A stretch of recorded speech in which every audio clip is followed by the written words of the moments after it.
Are you struggling for consistency in your sim racing? Does your iRating look like a roller coaster? If so, we have good news for you. The way to get more consistent is to first understand what you're doing differently than the professionals. And VRS is the answer. With our competitive subscription, you will have the telemetry, setups, tutorials, and everything else you need to fully analyze your driving. Our data packs and the ability to compare your driving with the best in the world will show you exactly where to adjust your inputs, change your driving line, and shave seconds off of your lap times. And our powerful and precise Direct Force Pro wheelbase and precision pedals are being used by some of the world's best drivers. All these champions agree that VRS hardware is not just the best on the market, it's also priced well below the competition. So if you're looking to upgrade to direct drive and the best pedals in sim racing, VRS is your answer. If you want to get better, get faster,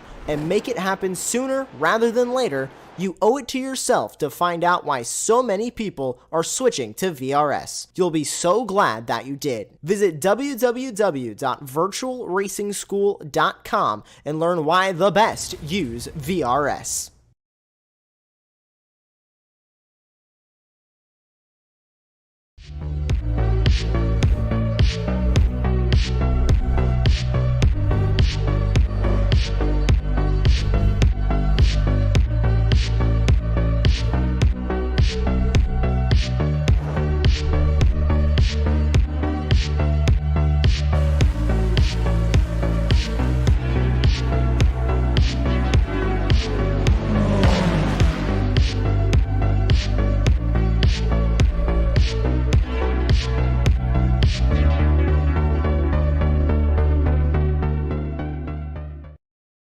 Ricmotech, high-performance sim racing equipment.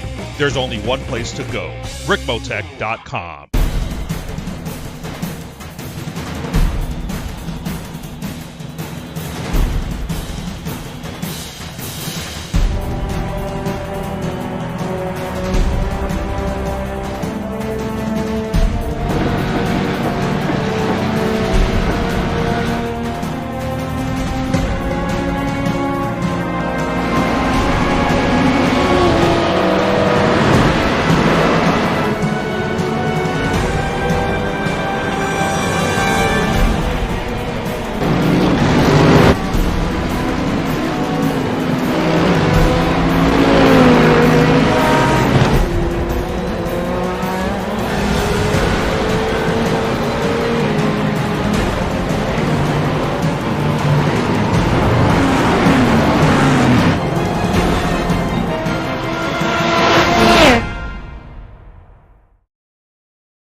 Hi, everyone, and welcome to Round 7, the season finale of the Extreme Motorsports Ricmotech World Challenge presented by Performa Texas Elite Graphics here on Apex Racing TV.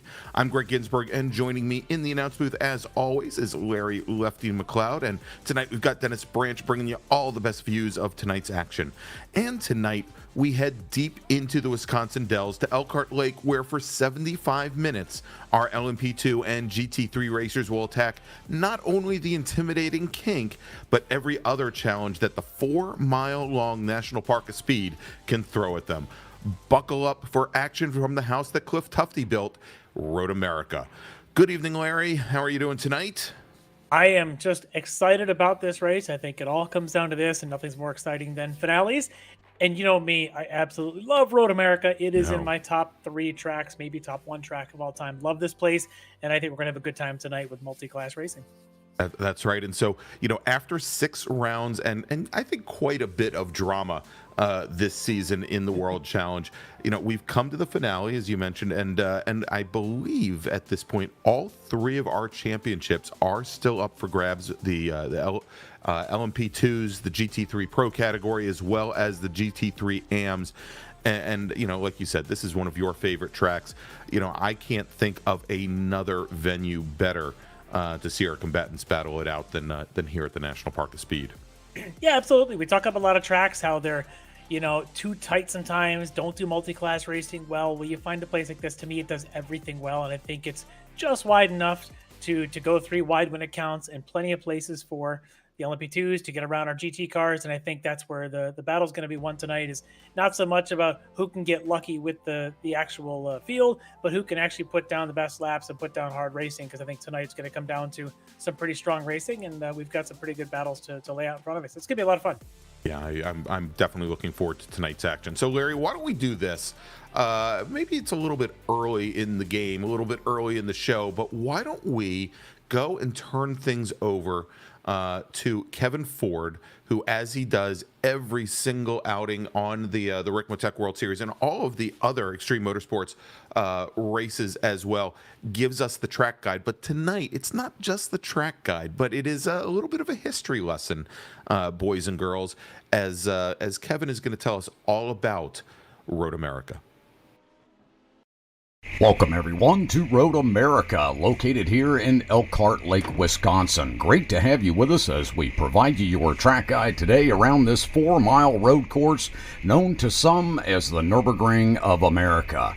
When racing through the streets of Elkhart Lake became cumbersome in the early 1950s, highway engineer Cliff Tufty chose these 525 acres to build one of the most beautiful and challenging courses in road racing. The first event was won by Phil Hill on September 11th, 1955. 1 year later, the famous SCCA June Sprints were born. Well, let's begin our track guide around this beautiful road course as we head up the front straightaway out of the final corner. Very long straightaway, 4,400 feet. That's right, a lot of overtaking opportunities on this high-speed entry into Turn 1 as we approach the start-finish line. Yeah, you can see this incredible length as we're getting up to speeds of about 160, 170 mile an hour, breaking down into Turn 1 here. Pretty fast sweeping right-hander. Drivers come out of this corner very quickly and head straight down through Turn 2, then approaching Turn 3 here. Very tight right-hander that'll bring us out onto the second longest straightaway at Road America. Again, overtaking opportunities here as we come underneath the Sargento Bridge and head down to one of the toughest corners here at Road America, which is the heavy braking zone of Turn 5. Down through the gears, heavy on the brakes, coming into the entry here. Want to rotate right to the bottom, get a nice smooth exit as we come up into some of the tighter sections of the road course here. Under the bridge, into this next left-hander of 6. This will take us around to Turn 7, which is a fast entry, and down into Hurry Downs. Into Turn 8, very tight left-hander, another heavy braking zone. Coming out of here, this will take us to the famous carousel. Another fast sweeping corner that just never seems to end. And as you come out of this, boy, you are going to be flying as you come down into the kink. Picking up some speed here. Very fast entry. Want to lift just a little bit here and come right back to throttle. Take that car right to the outside. Use up every bit of track as possible. Down through the short backstretch here, this brings us into the infamous Canada corner. Heavy braking zone once again, down into second gear.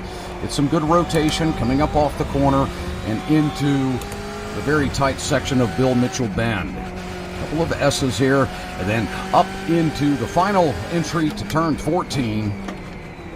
Coming out of 14, obviously you want to get a good launch here as it brings you out onto the big front straightaway, where all of the exciting action happens as drivers race down into turn 1 once again. Coming across the stripe here, there's your track guide for Road America. Thank you so much for being with us. All right, so thank you very much to Kevin Ford for not only tonight's track guide, but the history lesson of Road America. And Larry, of course, you and I were at Road America back in October 2020 when the track dedicated a life-size bronze statue of Cliff Tufty there in the infield. And it is quite the imposing figure. Of course, they put him right next to the gift shop. So I don't know what that Disney means. style. They put it next to a gift shop. Just like Disney exactly. It's like the Disneyland. Like the Hall of Presidents, but in Wisconsin. All right, so we've got load qualifying underway now here from the National Park of Speed from Road America, and as we do every single event here in the World Challenge, we give our drivers 15 minutes to set a fast time, but we only give them 4 flying laps in order to do so. They will have the track to themselves. They don't have to worry about getting in the traffic. And of course, fastest times will determine the starting grid for tonight's 75-minute race. So Larry, as our drivers are just now going out on track here, and we'll check in just a few moments and get some times in, as everybody is more or less on their out lap at the moment. Let's quickly take a look back a couple of weeks ago to round 6 at Watkins Glen. We'll just give you the finishing orders here and fill you in on where we stand in the championships right now for the 3 different classes, because as I mentioned, some of them pretty darn close. And let's start off with the LMP2 class, where Christian Eisler took his 4th win of the season. That's 4 out of 6 rounds with Axon Driving Solutions' Arthur Chan, who was last year's champion, finishing in 2nd, finishing 3rd Eduardo Lorente with Charlie Bono and Jake Gortson coming in 4th and 5th. And if we take a look at the points in that class, probably the biggest differential between 1st and 2nd that we have across all 3 classes. Eisler currently with 211 points, and 13 points back from there is Arthur Chan in the Axon Driving Solutions machine, sitting 3rd in the points. That 5th place finish didn't really hurt him in the overall order. Jake Gortson with Eduardo Lorente and then Charlie Bono. I should mention that coming out tonight, she has not been racing with us the last couple of events. I think sometimes, life gets in the way. Jennifer McDonald, who's currently sitting 7th in the championship, is back this evening, and she was making the rounds in practice. We'll have to see how she does in qualifying. Let's move over now to GT3 Pro, where Esteban Rodriguez took his 4th win of the season. He now stretches out a 27-point advantage over his Orion Racing teammate. Both of those drivers in the Orion Racing 911 GT3Rs, William Laster, who we're going to be hopefully speaking to before tonight's race gets underway, currently sitting 2nd in the championship. He also took home his second place finish in a row, and I believe that was his 4th second place finish this season. Sitting 3rd in the championship, and it is an all Orion top 3. Travis Schwenke, driver of the number 16 Porsche 911. Probably not the 911. I'm sorry. He's driving a BMW M3 this season, and so Schwenke currently sitting 3rd in the championship. He is only 4 points back from William Laster. And then we've got Tony Kernan in the Kernan Motorsports Porsche, followed by David Payton, Mike Dam, who I believe did not race last event at Watkins Glen, and then Chris Thorman, I think, sitting back in 7th with John Allen sitting in 8th. But still pretty darn close there. Of course, again, there's that 27-point differential between Rodriguez and Laster, but only 4 points back to Schwenke and another 5 back to Kernan. So lots and lots of opportunity for people to move up in the order here. But let's now move over to the AM category, where your current points leader, and only leading by 6 points over the rest of the field, Jeff Jacobs in the StreetSurvival.org Lamborghini Huracan currently has 149 points. He finished second at Watkins Glen a few weeks ago. Andre Saunders, who's had a bit of a hard luck season, I think things could have gone a lot better for him, but he did manage to take the win at the Glen. He is currently sitting in the championship chase, certainly only 6 points back from Jeff Jacobs. Steve Daniels, who did not have the best of races. As a matter of fact, it was, I think, Larry, I think we could say that it was a pretty disastrous race for Steve. Did not go his way. Yeah, not at all. He finished 5th, dropped from 2nd in the championship to 3rd in the championship. He is only 7 points back, however, from Andre Saunders, but I think just as importantly, only 13 points out of the championship lead. So again, things very, very close. Then Russ Ruddock sitting 4th in the championship, also finished 4th at the Glen in his Lamborghini Huracan. He is 18 points out of the championship, only 5 back from Steve Daniel. And then we've got DB Bowman in his Audi R8. He finished 3rd at the Glen, currently sitting 5th in the championship. John Casey and Robert Brist finished 6th and 7th at the Glen. They are 6th and 7th in the championship. And then Bobby Childs, our karaoke extraordinaire, karaoke singer extraordinaire in the D2D E-Racing Ferrari. He is currently sitting 8th in the championship, but only 1 point back from Robert Brist. Yeah, Bobby's one of those guys, as we know, has had some great speed at times around here, had a couple of bad luck races and some not so great finishes, got him down the order, but always one to be in contention. And there you look at the qualifying as we transition to tonight's competition.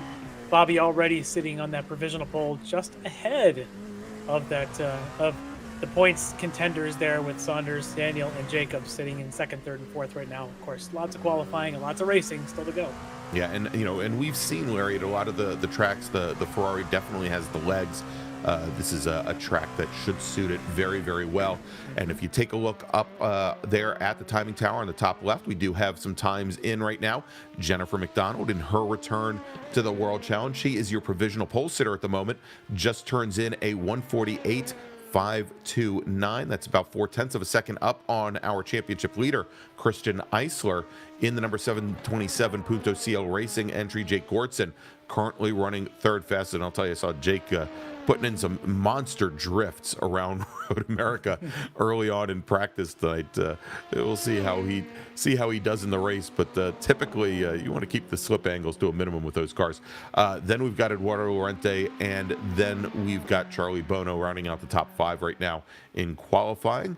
And should also mention, as you look at that timing tower on the left-hand side, you'll notice that we have the 3 classes color-coded, the LMP2 cars. I think you can pretty much figure out what an LMP2 car is and compared to the GT3 cars. Blue mirrors, blue end plates on the wings, blue number boards. And then if we take a look at the GT3 cars, the pro category drivers, as you can see right here as we're watching David Payton in the number 64 Ferrari, the D2D E-Racing Ferrari, tried to set a fast lap here. The pro cars, red mirrors, red number boards, red windshield banners, and red end plates. And that leaves our GT3 AM drivers, much like Andre Saunders, our winner a few weeks ago at Watkins Glen, all in green mirrors, windshield banners, number boards, and that's how you will tell them apart when racing gets underway. In the meantime, right now, your provisional pole sitter in GT3 Pro, and again, hopefully we'll have him here in just a few moments to sit in, is William Laster. And Laster currently holds almost a full second advantage right now over his Orion Racing teammate Travis Schwenke. And then we've got Peyton, who we were just watching a few moments ago, in the number 64 machine, 3rd fastest. Chris Thorman, 4th fastest.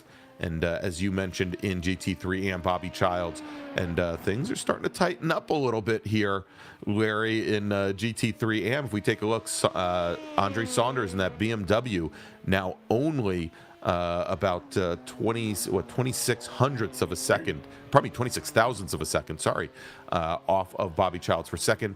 We've got Jeff Jacobs, third fastest, just about 8 tenths back from there. Steve Daniel. We've got David Bowman back in the number 77 Audi. Russ Ruddick, John Casey, etc. Down the line, and we may just lose the Audi here at Road America, Larry. Given the camouflage vinyl job on that car. It looks like the woods that surround the track. Certainly, Exactly. if this race were in the fall, I'm sure. One thing to note is I want to jump over to GT3 Pro. You'll see William Laster, Travis Schwenke, David Payton, Chris Thorman. There's a very big name missing from that front we normally would see. That's Esteban Rodriguez. And you'd say, well, maybe he hasn't finished his laps. No, he's taken 4.3 plus laps. Yeah, and he hasn't set a time. He has put a 1X, a tire off somewhere on every single one of his laps. I don't know where. I know this track pretty well in iRacing. I know where you can pick up those 1Xs. It's not one of those tracks that tends to bite you all the time. Even Spa, you tend to pick up a lot more than are here around Road America. But it appears Esteban Rodriguez, his strategy, whether he wants it or not, is to start from the back of the field, because that's right now where he is. Exactly, Larry. And I was going to say, although there are many different things that we give points out for, of course, we give points out for starting on the pole, for leading a lap, for staying with 6 incident points or lower during the race itself. We don't give out a hard charger award and points for a hard charger, but that is likely what Esteban Rodriguez is going to have to go for this evening. We'll still talk about him like a hard charger, as sometimes we've seen this before where qualifying struggle or a first lap difficulty. You remember the race? We've seen this in some of the Classic Sprint Series with the MX-5. Mayhem on turn 1 suddenly leads to one of our favorites in the back of the field having to work his way through. We might just be witnessing something like that tonight with Esteban. I mean, I don't want to say his championship is out of reach for anyone else to catch, but he certainly would have, I'm sure, preferred to start near the front of the field to put the stamp on it rather than having to do it from the back. Yeah, exactly. He's made it a little easier for some folks here, as we mentioned. The gap between he and his teammate William Laster right now at 27 points, and again, have to do the math on it, and math, as we all know, and I've said many a time, is not my strong suit here, but you get 35 points for first, and then it's a sliding scale back from there. It would be very difficult for Rodriguez not to come away this evening with the championship, but there is still the possibility that could happen. We'll still throw all the doubt out there just to make sure you tune in for the absolute finale, and then also stick around for the interviews afterward. We're supposed to be talking to, I believe, William Laster, our current GT3 Pro pole sitter here before. I don't see him in the lobby yet. No, nor do I. But I'd love to talk to him, but I also wouldn't mind talking to Esteban right now to see what's going through his mind after his qualifying laps are over. I don't know if he's happy about that. Probably not, but we'll see what kind of mindset he's in. Maybe we'll get a chance to talk to him at the end of the night as we, at a finale event, typically talk to not only race winners, we'll talk to the championship winners as well. So who knows? Maybe we'll get a chance to talk to him in a couple of hours. That's right. All right. So time is now running down here in qualifying. As you can see, just a little bit over a minute remaining. Christian Eisler has now managed to leapfrog Jennifer McDonald and put a pretty strong stamp on it right there. 0.4 of a second up on her. Arthur Chand currently sitting third fastest. Jake Gortson fourth fastest in LMP2. And right now we're looking at a 6-car field in LMP2. GT3 Pro, as we mentioned, William Laster now stretching out his advantage over Travis Schwenke by 7,500 hundredths, almost 3/4 of a second. David Payton, third fastest. Chris Thorman, fourth fastest. And then in GT3 AM, Bobby Childs manages to hold off Andre Saunders. But just as I say that, the timing tower goes away. It's Bobby Childs, it's Andre Saunders, Jeff Jacobs, then Steve Daniel and David Bowman, and poof, just like that, it reappears. Thank you, Dennis. Yes, the truck coming through. Yeah, so as we are about to grid things up, it will be a short run from the grid to the start line. as here we are at Road America. Unless the admins have selected the long pace lap, we'll likely get the short one. So we will queue that up just a moment and get these things underway. Exactly. And if you like what you're watching here tonight, please go ahead and give us a thumbs up on YouTube. And if you haven't done so already, go ahead and subscribe to Apex Racing TV and click on that notification bell so you can find out about all the great motorsports action. And so, Larry, since we do have that short pace lap, I'll take the LMP2s if you want to take the GT3 cars. Starting on pole tonight in the Punto CL Racing entry, looking for his 5th win of the season, Christian Eisler. Jennifer McDonald in the BTL Motorsports, Delara is going to start right beside him on the outside of row number 1. Arthur Chan's going to start 3rd in the Axon Driving Solutions entry with Jake Gortson starting in 4th. Eduardo Lorente will start 5th on the inside of row number 3, and Charlie Bono will start in 6th. Well, after all that build-up, we're going to get a short pace lap. I see they are gridding on the start-finish line. We're going to get a full 4-mile pace lap. So let's go through the GT3 grid. And on the pole, we talked about it a minute ago, is William Laster from Orion Racing, trying to chase down his teammate for the championship. This is how you get to start that if you want to make that run. William Laster on that pole. On his outside, one of his other teammates, Travis Schwenke, in the other Orion Racing entry. Just about 8/10 back. Pretty big margin there for William. We'll see if Travis has the pace as the race gets going. Row 2, a D2DE Racing on the inside, David Payton, and a D2DE Racing on the outside, Chris Thorman.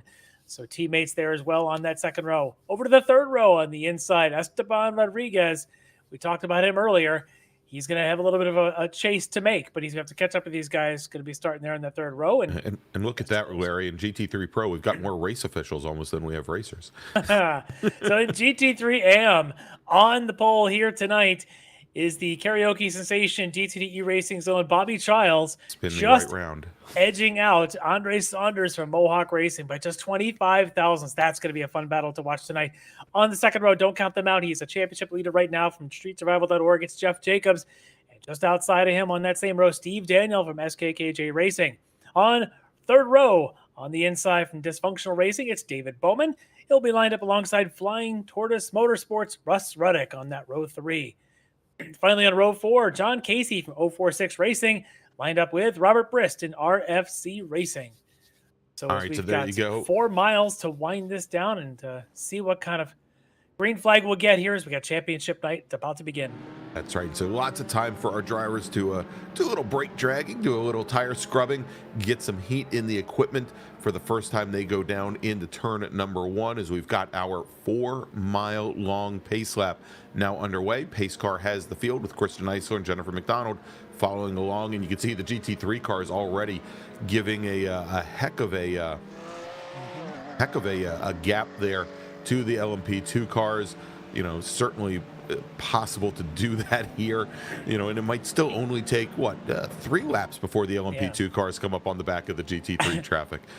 So one thing I want to point out, though, is that we called out for the grid that Esteban was starting on row 3 in the pros. While he is the 5th qualifier for the pros, iRacing doesn't care. You can see right at the back of the pack there, that number 29, that is Esteban Rodriguez. iRacing says to them, it's all GT3 cars. Doesn't split between pro and am.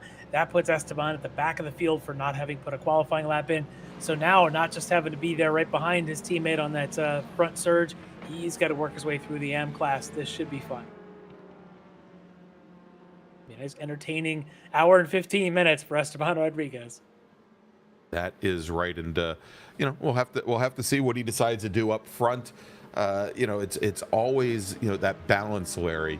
You know, you want to be able to try and make it through some of that AM traffic and get back up into your race as quickly as possible, but you also have to balance that with the fact that you've got 75 minutes, and you know, the other class may not run away and hide. It may make more sense to, you know, get the tires underneath you, get the car underneath you, and then start your march, as opposed to you know, wreaking havoc on some of the AM traffic on the way. Yeah, and I think, you know, to use a bit of a reference from Sunday's types of racing, is you'd rather be the Lewis Hamilton who can start at the back and have a chance to win the race, and not the unfortunates of the Carlos Sainz Juniors and, you know, get caught up in traffic as you try to have you forced to start from the back. So if you're Esteban, you're hoping you're having Lewis Hamilton type thoughts right now.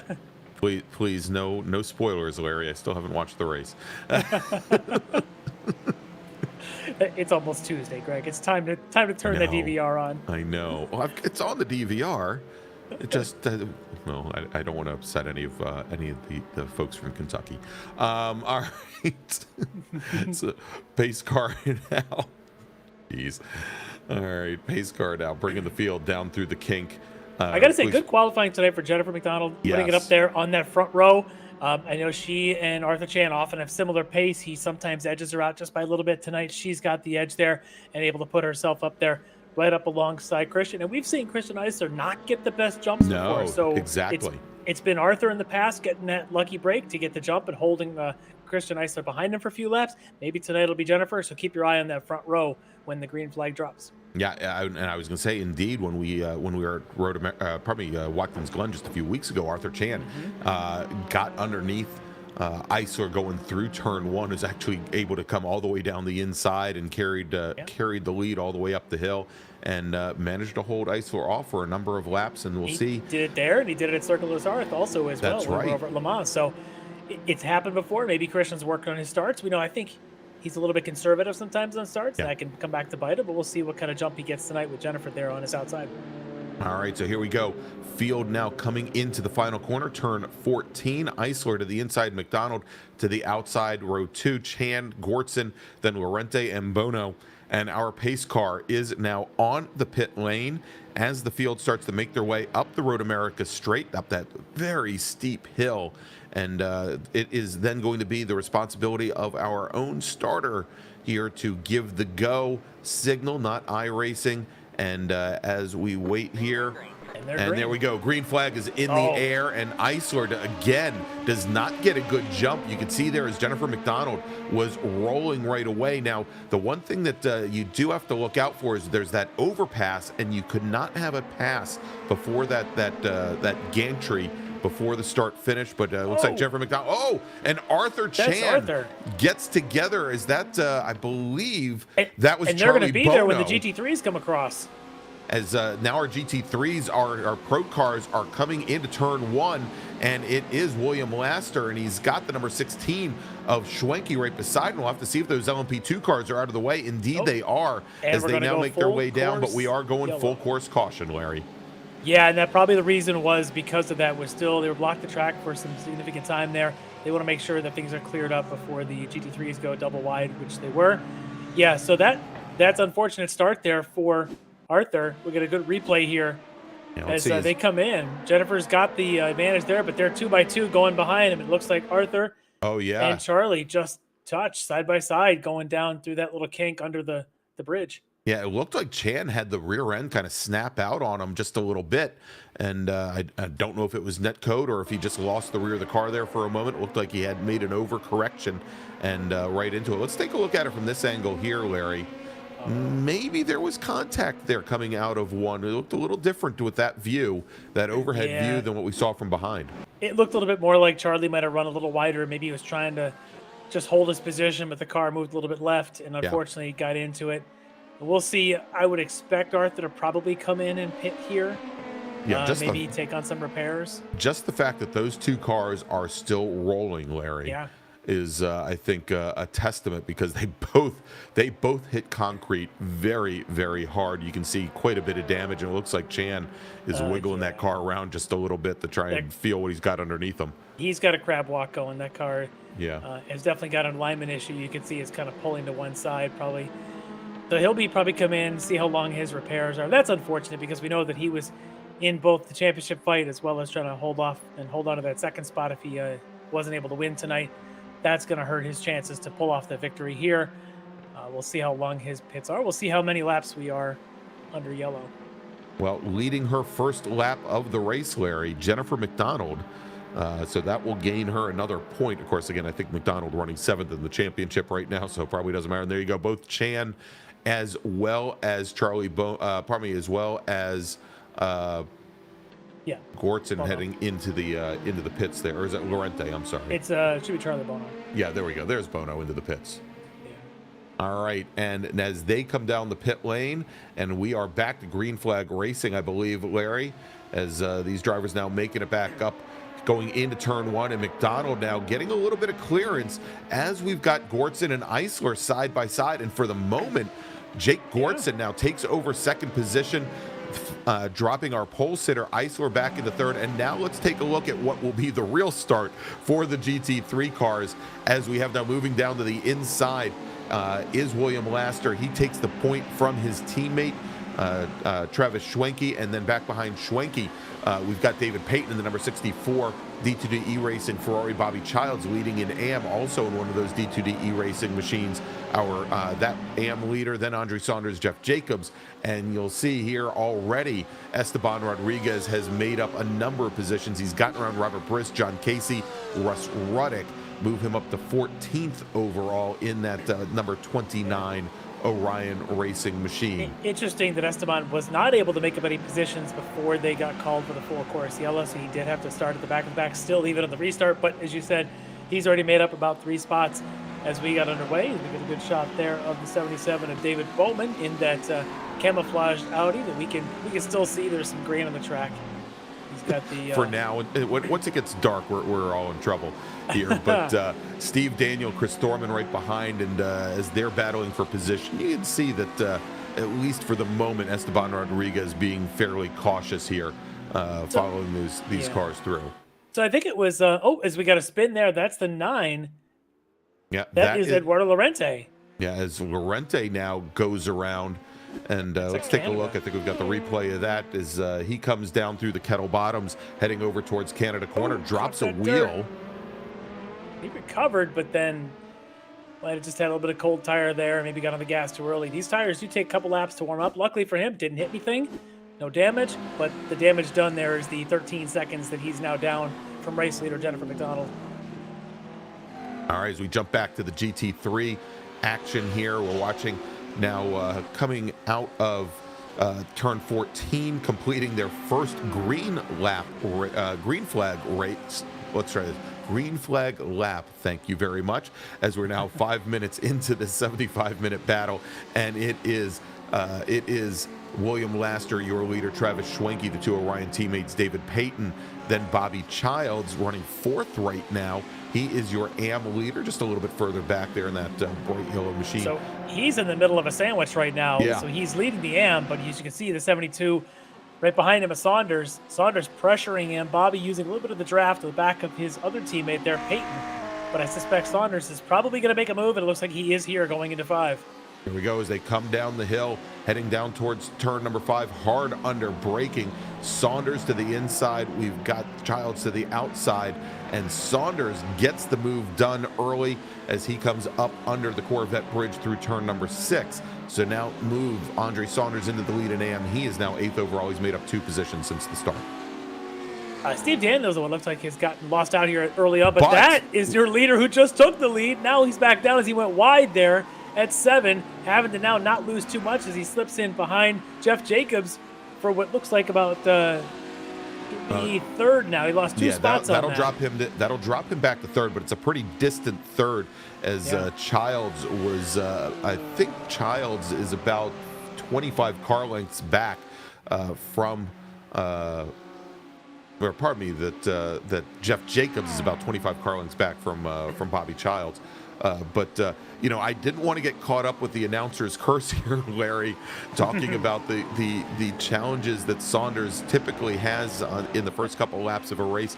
Thought he had exercised those demons at Watkins Glen a couple of weeks ago, where he ran pretty much a flawless the commentator's curse can read minds, because if you were thinking about it, that might have been just enough to jinx him. It could very well have been.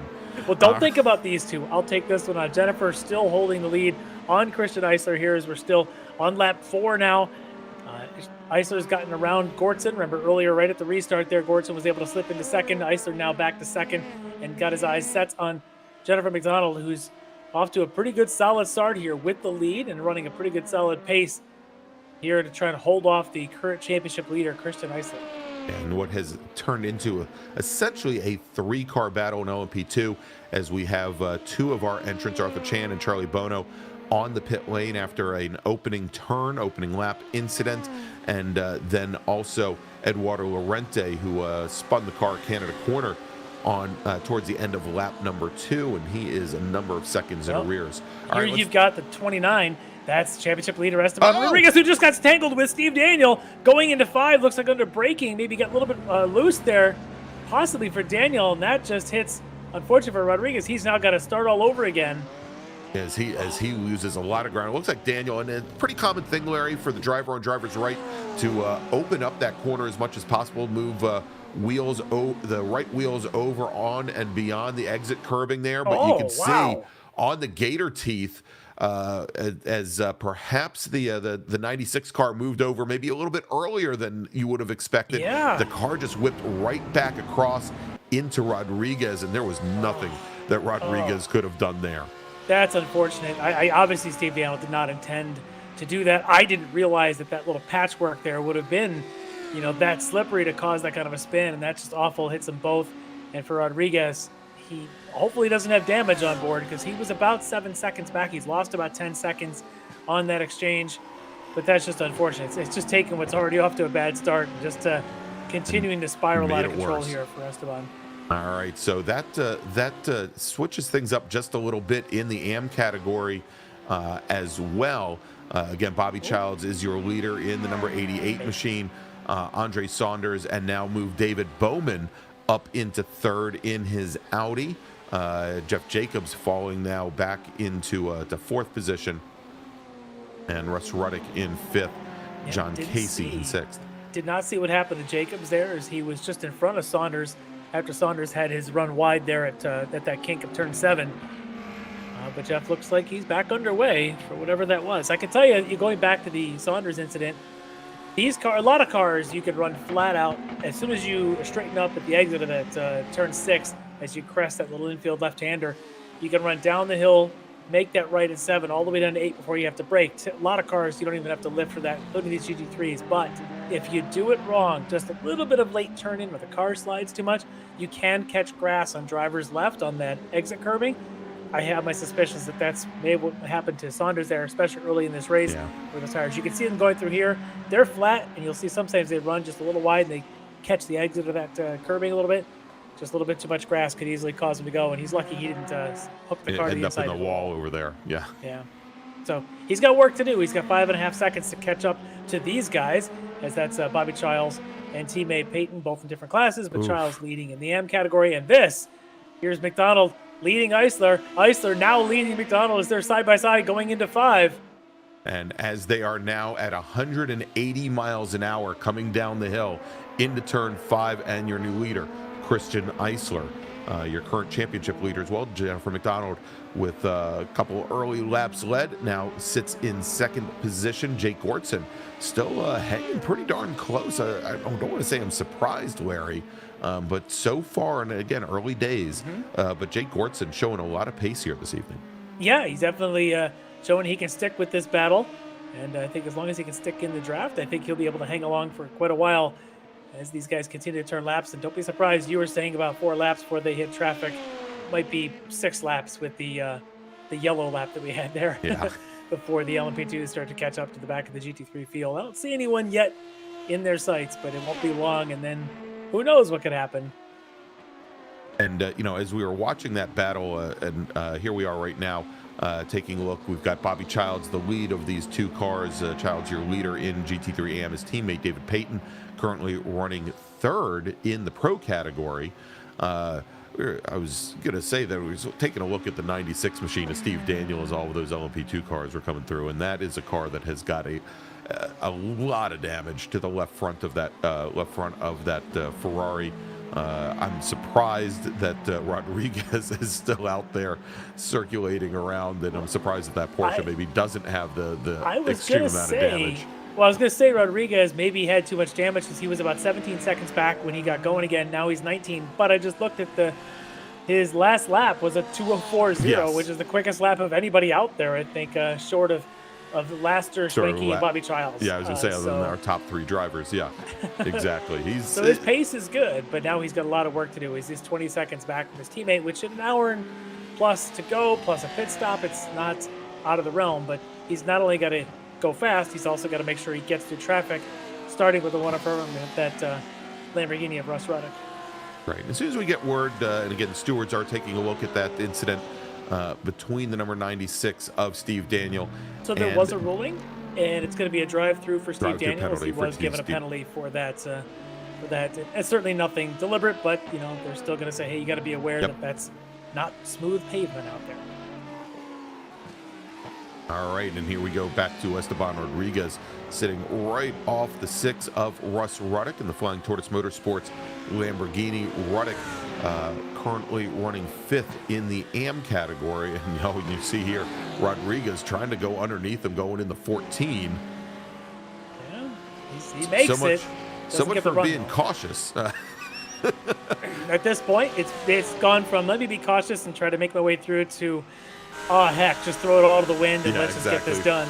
Yep, anywhere we can go. Lamborghini's got legs though. Yeah, we're going to see here if the Porsche tries to dip inside going into 1, and here you go.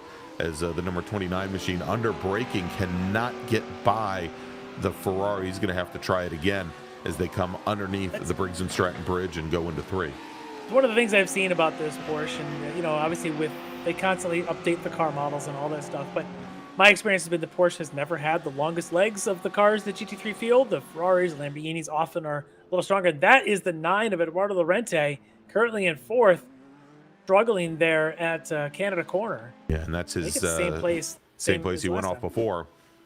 Let's see if it's the same issue. See how close he gets to that left side grass. Does he tempt fate under braking on the way in? No, that time had it on, and it looks like he just got the braking wrong there, Larry. Yeah, a little bit of lockup for him. Runs him wide again, no contact. So he's danced with the devil twice, hasn't hit that wall down there. Lucky for him. Let's maybe not try a 3rd time. All right, we're watching right now.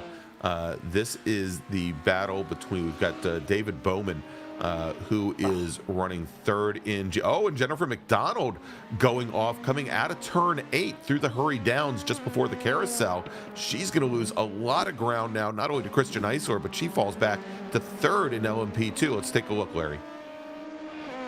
Yeah, I wonder if this is a similar issue we just saw for the number 9 Lorente, where it's a brake lockup. Oh, even worse, she was trying to avoid John Casey, slower GT3 car, and then just had nowhere to go. Caught up a little bit with that traffic, unfortunately. Yeah, stayed clear. Didn't impact the back of the Porsche, the 046 Racing Porsche, John Casey, but lost a lot of time there running through the grass. And obviously, Larry, when you start putting wheels into the grass like that, and looks like John Casey just put his car around. You know, you put 2 wheels or 4 wheels in the grass, and you lose most of the control over the car. It could have turned out a lot worse for her. Oh, absolutely. Again, a lot like Lorente. You know, you start really tempting fate there. You make a little mistake. It should be a bigger one, including some carbon fiber in her case, as well as Lorente's. No contact, just a lot of maybe some lost pride and some lost time, but the car is still intact. All right, and although we're looking at the battle right now, once again, Chris Thorman with David Bowman just ahead, as it looks like Christian Eisler flies on by our overall leader. Looks like Esteban Rodriguez. Yes. Looks like Esteban Rodriguez has managed to get by Russ Ruddock's Lamborghini, so move Rodriguez now up to 13th overall. It's an interesting battle to watch. You can kind of see the philosophies on display here, with Bowman very conservative in his lines, braking a little bit earlier. Thorman in the 60, a little bit more aggressive. You can see him turning in a little bit harder, car moving around a lot more. Of course, he's also going to watch his mirrors. He'll be the first one to get hit by an LMP if they're coming up behind him. But yeah, he's probably doing a little bit of mirror watching right now. He's got one more. I think that's Jennifer McDonald still on his tail, probably before they get to Canada Corner at the rates they travel down here through the kink. Oh my gosh, look at the LMP2. Oh my gosh. Yeah, and she's going to thread the needle. Pardon me, coming through. Let's pace. Yes.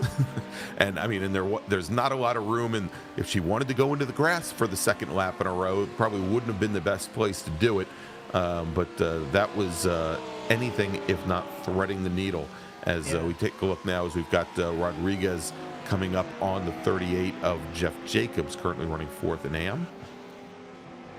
This is continuing for Rodriguez to move up, but looking at his pace, while he's done a couple laps in the 203s, he's still not maintaining pace with the leaders of the class in teammate Laster or even Schwenke in 2nd. Rodriguez now 22 seconds behind those guys, but he's doing what he can to try and make up ground, to maybe salvage, maybe catch up to Thorman. as he's only about 4 or 5 seconds behind him. Yeah, and actually there's a pretty significant difference right now. And again, Rodriguez having to work his way through some of this traffic as we take a look at Laster in the 202 range, Schwenke in the low 203s, Rodriguez in the high 203s currently. So about 3/4 of a second difference between them.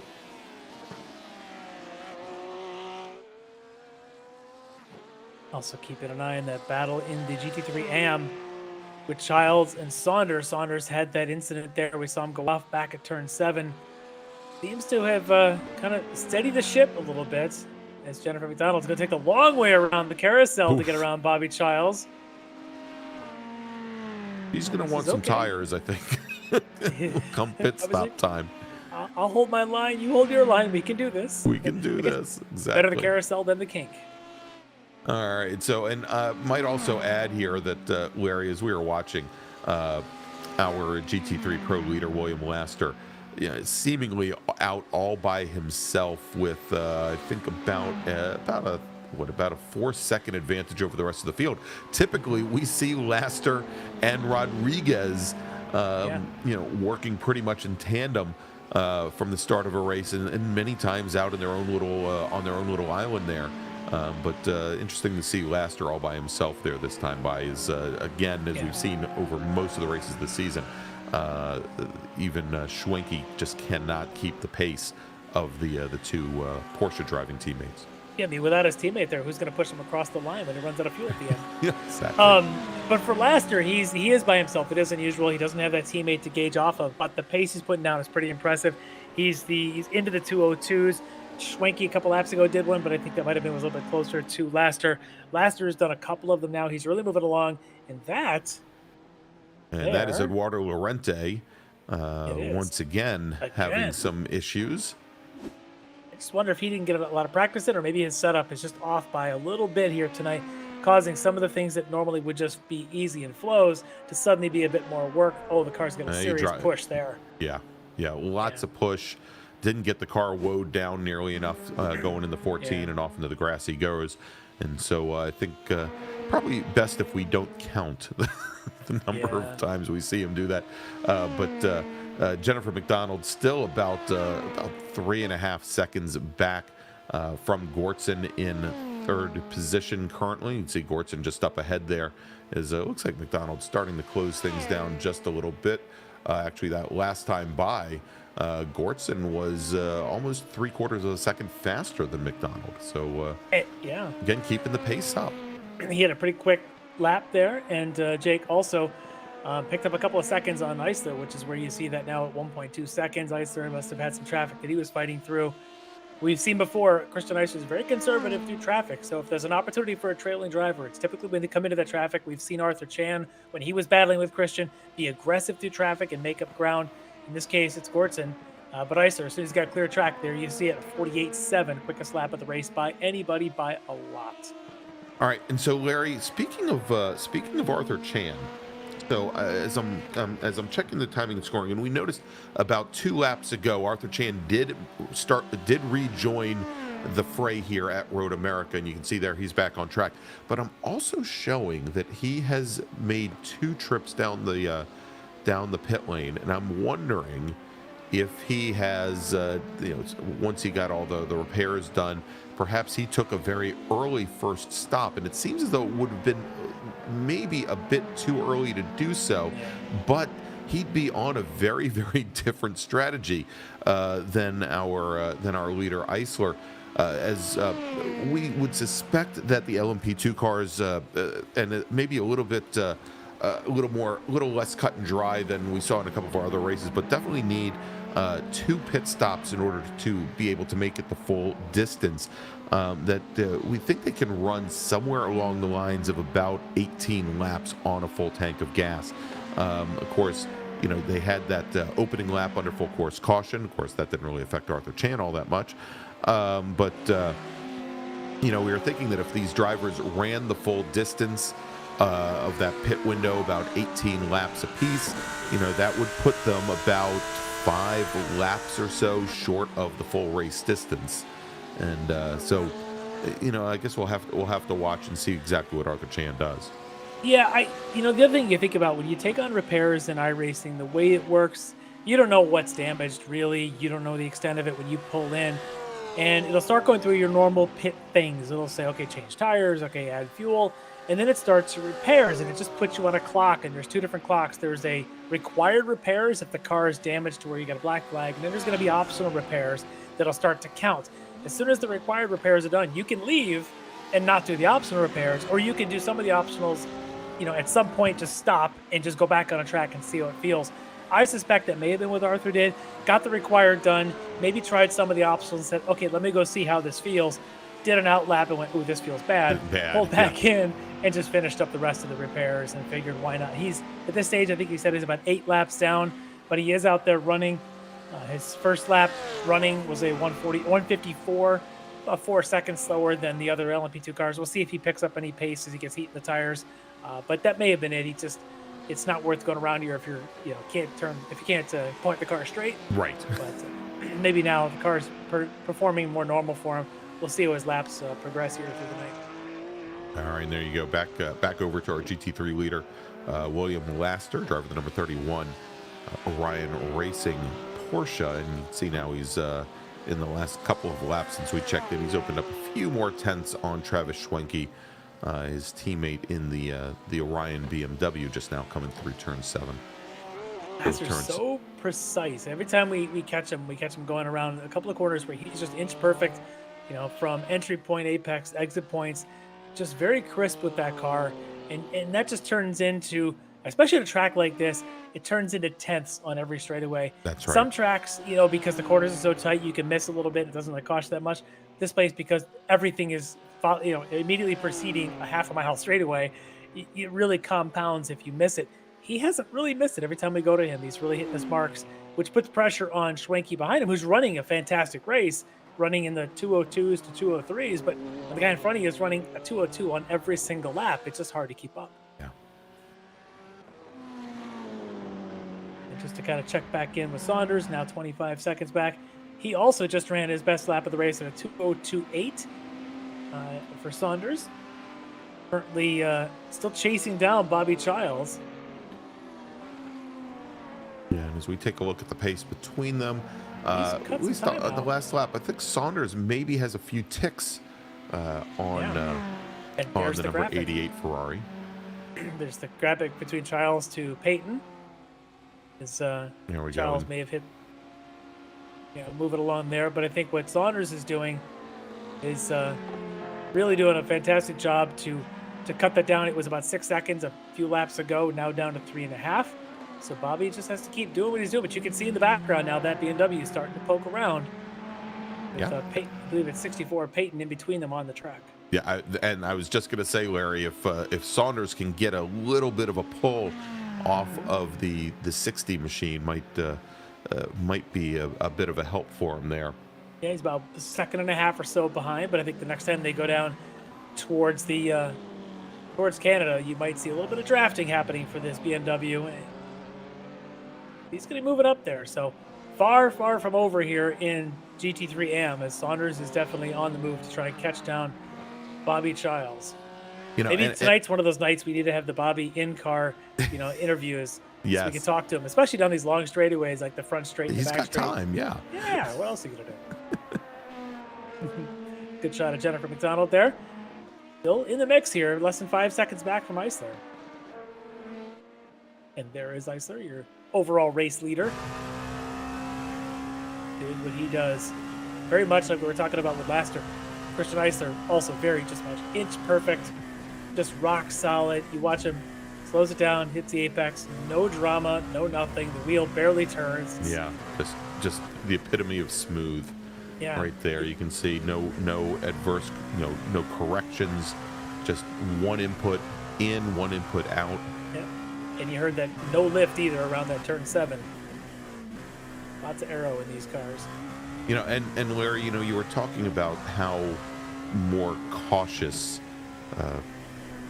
Eisler seems to be around traffic now, and certainly we've seen where he hasn't gotten the best starts the last couple of events, but he does seem to be much much more calm around traffic. And, I think a lot of that came out of the early season hit that we saw when Eisler got together with William Laster. Yeah, back at Hockenheim. Hockenheim, exactly. What was it? Second round of the season, I think. And since then, he's I think definitely changed his approach somewhat, especially when it's pretty clear that he's got very, very good pace in this car. Yep. I was just going to say, I think we're about to see a replay of Jake Gortson, who had definitely dropped back the field a little bit. Jake going into Eduardo Lorente's zone and does a Lorente, as I'll call it tonight, hits the grass on the entry. Same place. Hits the tire wall on the exit. Little brush of the wall there, but same thing, Larry, that we saw Lorente do in the opening laps, dropping a wheel under braking their driver's left and not able to get the car woed down in time. So the lucky one in that exchange was Jennifer McDonald, who earlier had her own off, but this time she was able to avoid the Gortson kind of running wide, and she's able to tuck underneath and take back over second spot there in LMP2. All right, now this we're looking at would be a battle for position, as we've got Esteban Rodriguez has made it through most of the AM field. He is now sitting off the back of the number 60 D2D iRacing probably not Lamborghini, it's a Ferrari, and this would be for fourth position in GT3 Pro. Yeah, so this would move him up a spot, and then he'd have his eyes on Peyton, who's a couple of cars up the road, because there's still an Andre Saunders between Peyton and Thorman. We know how quick right now that Saunders is going, so right now the battle here for Rodriguez is to make his way around that Ferrari-looking Lamborghini somewhere on one of these straightaways. They're all Italian, same thing. Or German, if you're four-legged animals. At least this Ferrari is really Italian. I don't want to talk about Lamborghinis and their Audi heritage. Their Audi heritage, yeah. You pop the hood of or you pop the bonnet of a Lamborghini and you see a bunch of Volkswagen logos all over the place.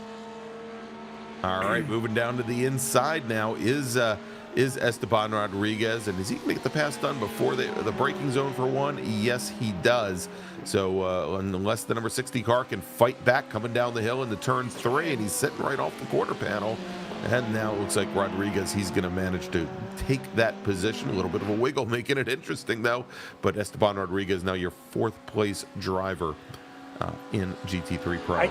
I tell you what, that was almost a lesson in threshold braking there for Esteban Rodriguez, because he was just maybe a half a car length ahead, but the way he just got that car to dance on its nose and turn in, and again, the Porsche's got fantastic brakes, but do that and to not interrupt Thorman on his outside, to just glide that car in, transfer the weight, get back on the power, and now Thorman spins behind him. Yep, there you go. Chris Thorman spins the car around.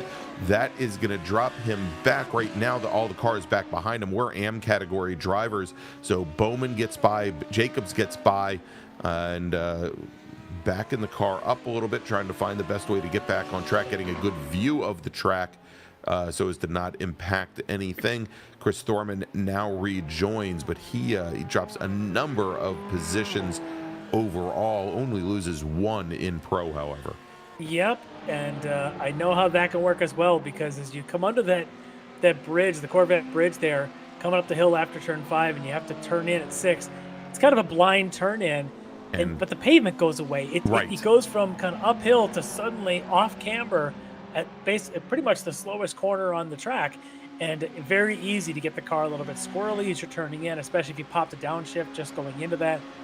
Very easy to put the car a little loose there for Thorman. Yeah, there's a lot there that you have to deal with the weight transfer of the car quite a bit, because of the way that hill the hill crest, as you mentioned, it drops to off camber very quickly. Don't underestimate that downshift either, because a lot of cars, it depends on the gearing each one, pop a downshift to get into that corner, but all that does is, of course, creates engine drag on that rear axle right as the car wants to slide and turn in.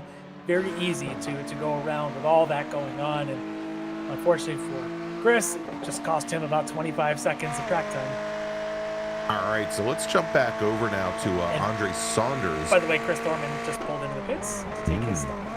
All right, so there you go. Probably a good time for him to do that, as we now have, again, the Mohawk Racing BMW. He is currently behind the man running shotgun for our GT3 AM leader. He's got David Payton in the number 64 GT3 Pro car just ahead. And Saunders looking to get up to Bobby Childs in that 88 Ferrari. It's like Bobby's bodyguard. He's got a Yes. teammate back there who's just saying, hey, Andre, not so fast. You got to go through me if you want to get to him. All right.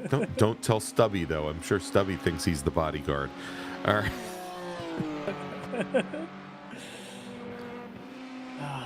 All right. So tell you what, Larry, we're just about what a little over, not quite halfway here, but we're hitting the top of the hour right now. Why don't we go? We're going to take a quick break, and when we come back, we will bring you action all the way to the checkered flag here from Road America, the National Park of Speed. You are watching the season finale, round number 7 of the Extreme Motorsports Ricmotech World Challenge presented by Performa Texas Elite Graphics, and we'll be right back.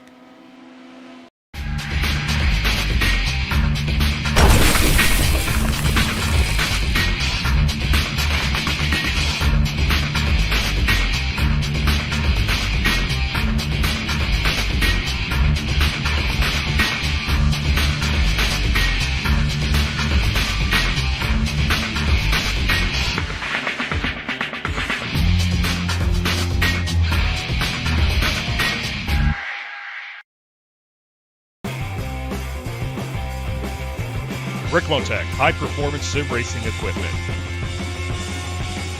Whether you're just looking to have fun, train for race day, or become a serious esports competitor, Ricmotech has you covered.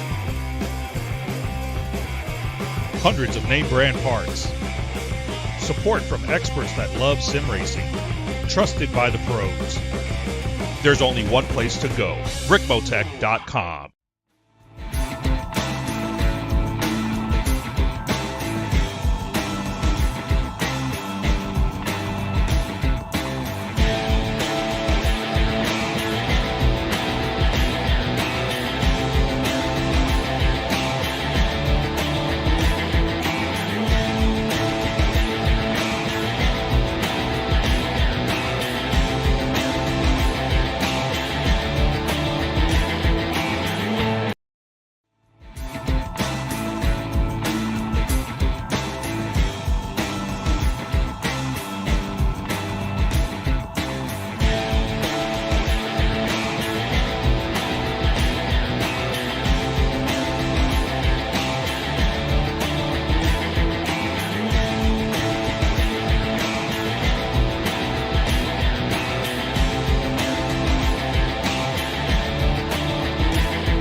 Ricmotech high-performance sim racing equipment.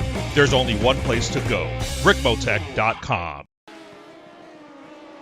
All right, and welcome back to Elkhart Lake, Wisconsin and Road America for the Season 4 finale of the Extreme Motorsports Ricmotech World Challenge presented by Performa Texas Elite Graphics. I'm Greg Ginsberg along with Larry McLeod, and we are now just a touch over 35 minutes, just a little bit under halfway through this 75-minute race, and coming into the pits now for his first of likely two pit stops this evening, Jake Gortson in the number 12 machine. But Larry, as we were going through the break, I've been watching Jennifer McDonald and we'll watch here as Andre Saunders now gets around the 64 machine of Peyton. But been watching as Jennifer McDonald had been closing things down on Christian Eisler now, and you can see there somewhere around, she's been fluttering between like 1.8 to 1.9 seconds. Obviously, they're having to get around the Mercedes of Robert Brist going through the carousel. Took a little bit of that pace off, but she's been making things up on Eisler, as we've mentioned. Eisler maybe a little bit conservative. Yeah. Working with he might be being a little bit, but I'll tell you what, just looking at the lap times for Jennifer, she's doing this on pace right now. She has, in the last couple laps, matched the best lap of the race. Eisler 48.77, and Jennifer McDonald turned to 48.77. So she's not exactly just getting lucky. She's been doing it on speed, and here she is now, looks like coming into the pits to take on her stop, and so is right in front of her race leader, Christian Eisler. This will be fun. There we go. So our two leaders now into the pit lane for their first pit stops, and this is where we're going to get a good idea of the strategy. Again, we kind of get the feeling, and we are right at Larry. We're right at that magic lap number. Actually, 21 laps, and we had predicted that the drivers would maybe be able to make actually only 18 or so laps on a full tank. We did have the first lap, of course, it's under yellow, caution. so a little bit less there. But maybe a little bit of fuel save. Typically, though, which is interesting, is that our race leader, Crystal Nice, has been very good on fuel saving, but we know this is a 4-mile track. If you miss it, you miss it by a lot. So, yeah, maybe he wasn't able to save an entire lap worth of fuel there on that first step. But I'll be curious to see if either of these drivers try to make it to the end, or if they're going to be pretty much set on a double stop. So we'll keep our eyes on that. Yeah, we had thought originally that they would need maybe somewhere along the lines of maybe 5 gallons in order to get to the end after a second pit stop, but very similar times in the box there for both drivers, Larry. About 4/10 shorter for Eisler than McDonald, but still pretty darn close. Oh, and I think I've said this before. Eduardo Rente has gone into the gravel trap. He's back out again. Tempting fate there, that number 9. And I do just worry that maybe he's just a bit on his setup. It's just off tonight. The car's got to push. And that's a long wheelbase car. When they start to push, I don't want to say undrivable, but they become very frustrating to drive. Sure. The happy place in that car is just enough dancing where you can kind of throw it in and use a little trail brake with a little bit of throttle lift to get it to come around. If it's not doing that, it's a long, rough night. We've got a good shot here of Peyton now looking at the other side of Andre Saunders' BMW as that Mohawk racing car has gotten around him. And now, of course, Andre's got his eyes on Bobby out in front of him. That would be your lead battle there in GT3 AMP. Just 1.7 seconds between them. Saunders successfully cutting what was 6 seconds on down. This is the 12 of Jake Gordson, who just did his pit stop a lap or so ago. Coming into 5. And unfortunately, a little bit of brake locked up. Looked like the rear coming in there. Yeah, maybe a little bit of a bias issue with the brake bias settings as he then pushes wide out to turn 5 and has to continue on. But we jump back to this battle in GT3 AM, Larry, with Saunders running second, Bobby Childs running in third, and once again here Saunders with a tiny bit of a pace advantage. Now, this last time by, it was only about 0.08 of a second to Saunders' advantage, but the previous lap about 0.3. Yeah, you can see right there the lap 19 for Bobby Childs. That is his fastest personal best of the race in green there, 2:02.888. So Bobby, feeling the pressure coming, responds, gets in the quick lap, but Saunders essentially putting down his best lap of the race, or within 1/10.5 of it, and to try and continue to cut. Bobby, of course, as you can see, has got the 51 in that Mercedes with Robert Brist in front of him. So a little draft, but perhaps also potentially a little slower through this next corner for Bobby, going to allow Saunders to continue to creep up. And maybe not just the next corner, but he's going to need to get around Brist going through the carousel. Brist pulls the car all the way over driver's right to let our GT3 AM driver through, and that is going to complicate things a little bit for the BMW of Saunders. Thorman again. Yeah, there you go. Chris Thorman in the 60 machine as he runs wide coming out of turn 14, currently running 5th in Pro. Yeah, you're talking about for Saunders there, struggling potentially to get a good line around the carousel. It looks like Brist was good enough to let both those guys on by, so really not much different for either of them. That's helpful to continue this battle. As we flash back up to the overall leader of the race, William Laster, still putting in just fantastic laps, now down into the 201s he just turned. Yeah. There it is, 201.970. That's insane. He's lapping at about a second or so faster than anyone else in the field right now. Yeah, and of course, as he burns off more fuel, it's only going to get faster. Now coming into the pit lane is David Payton, pitting in from 3rd position in GT3 Pro. Giving Esteban Rodriguez up to 3rd, at least for the time being, as Esteban has not pit yet. But the pit lane is so long here at Road America. Yeah, I was just going to say, Larry, that it seemingly takes forever. And when we saw the 2 LMP2 drivers with the frontmost pit boxes for a moment there, I thought they were going to go through the concrete wall there at the very end over where our pace car is staged. 40-mile-an-hour pit speed limit or whatever it is here is just ridiculous. Brutal. For a car like that. Be sitting on that thing for it feels like a mile. All right, here we go again. Battle for the lead in GT3 AM. That last time by, Saunders took another 4/10, Larry, out of Child's lead. Bobby's pushing. Bobby also matched 2 laps in a row. There you see it, 888 and 887. Bobby's pushing, but right now Saunders is pushing harder. And as you said, a couple of tenths. There it is, 3.5 on the last lap. So it's down there. Although Saunders now working his way around us, having to let one of the LMP2s on by. Might have been Arthur Chan. Yep, looks like lapping him. So to take away some of that work and make him do a little bit over again. But it's getting close as we approach the pit stop for both these guys. We'll see who's got the quicker pit crew when they come in, and it could be any time now. All right, well, let's see what happens here as Eisler, and Eisler does manage to get by the BMW of Saunders going into Canada corner. But, you know, where I've been thinking about this a good portion of the evening, especially after we saw Saunders have that run through the grass early on over by turn 7. And, you know, for as many issues and problems as he has had early on in races, the pace that he shows once he gets the tires underneath him, once he gets the car underneath him, really is just really quite amazing. That he does seem to be on another level compared to most of the AM category drivers.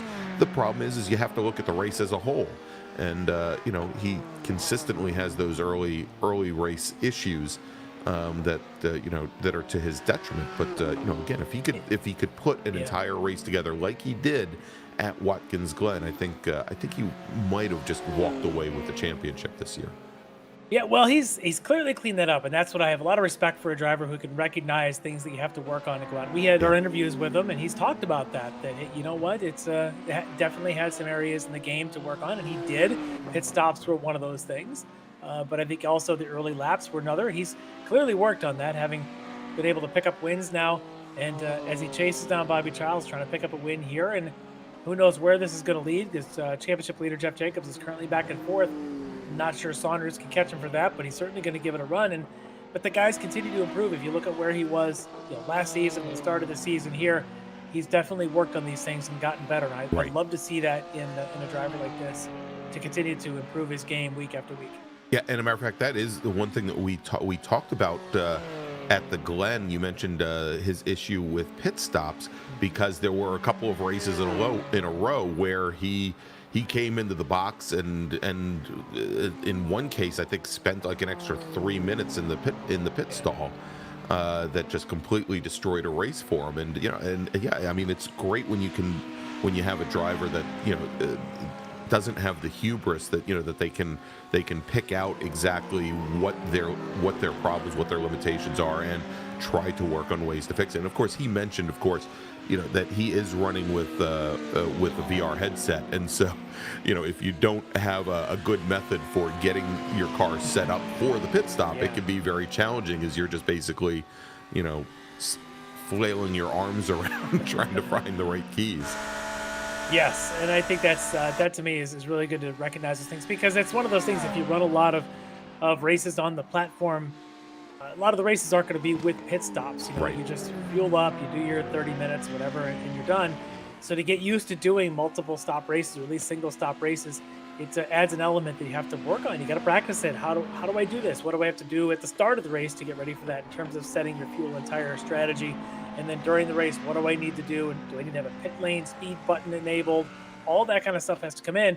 It's great to watch a guy like Saunders, who's developed through this right in front of us, and continue to progress on driving. And I can't do math all that well either, but I'm really fascinated to see what happens here when we get into drops tonight, because I don't think, as I'll just put this out there, I don't think Jeff or Andre, the top two in the AM category coming in, were yet scored for any drops.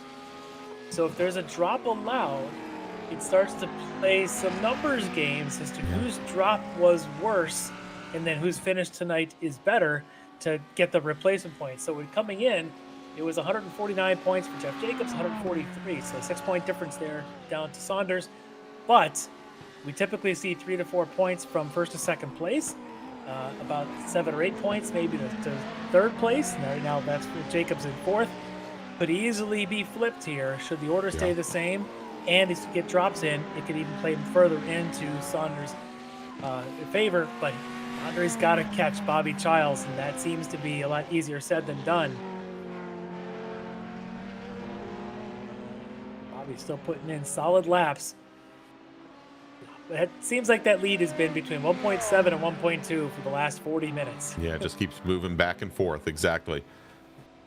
And now it looks as though after the pit stops, if we take a look at the timing tower here, it looks like Christian Eisler starting to really open things up on Jennifer McDonald. The last 2 laps or so, Eisler has opened up another 1.2 seconds. It was sitting right at about 4.8, 4.9, and you can see it there. It's pretty much sitting just bouncing around between 5.9 and 6.1 seconds. Yeah, but you never know. We've still got about 30 minutes, 25 minutes left in this race, and we've seen before where you start to get some traffic things happen. So for Jennifer, all you can do is continue to push. She has been her last time by 49.8, so she's definitely still laying down some good lap times. Top time of the race of 48.7. So if you're within that, an hour into the race, you're doing quite well. Eisler, though, still turning 50.0s, 50.5s, and making his way through traffic as well. So we'll kind of keep our eye on that gap and see if Jennifer can cut that down at all. As there you can see Jennifer cut into it the last time by. All right, so we're now just about 50 minutes in to the 75-minute race. So just about 25 minutes remaining here from not Watkins Glen, but from Road America. I almost forgot where I was there for a moment there, Larry. Had to see some other racetrack in the northern woods of the United States. Yeah, exactly. Had to wait to look at the starter gantry there so I could remember what track we were at. Just some other track built in the mid-50s that's legendary and through the woods and easy to replaced a street race and same general stuff. Very easy to get them confused. 2 of my 3. You throw those 2 in with Spa, and I think you've got my trifecta of my personal. Not that anyone asked for my opinion. You're going to get it anyway. Of my 3 favorite tracks in the world for different reasons. I love this place and that it races so well, but has a lot of things you just have to get right, and the penalties are so severe for it. The Glen, it just flows so well, and Spa. I mean, what's wrong with that? So pretty good company when you're talking about Watkins Glen and Road America in the same breath. That's right. All right. And also in the same breath, Larry, you can say that Bobby Childs is into the pits from the lead in GT3 AM. And looks like Saunders is going to stay out and see if he can knock off a little bit more time. You see there the 96 machine still getting some repairs as Steve Daniel still trying to get things back underway after that early race incident with Esteban Rodriguez down to turn 5. And back underway now is the 88 machine of Childs. And Childs, I believe, was our very first AM category driver to take to the pit lane. Yeah, other than Steve Daniel, who's been in there for 5 minutes. But so this will be interesting. Is he makes this stop? He looks like he's clean getaway there. Nobody around him. Obviously, he's got Eduardo Lorente ready to pounce on by him, and Bobby will be happy to let him on by. And we'll see what kind of outlaps that Bobby can do, knowing that his chief rival there, Andre Saunders, is probably somewhere around an in-lap, heading his way down through the kink. Pits might get pretty busy in the next lap or so. I was just going to say, I think Larry, in based on the notes that we have, we were looking at somewhere around the lines of, and again, I think that opening lap caution obviously changes the math just a little bit, but we were looking at somewhere around 26, 27 laps on a tank of fuel for these cars. And for example, Saunders right now is on... Add one more lap to it. On his 25th. So pretty darn close. Apparently is good on fuel tonight.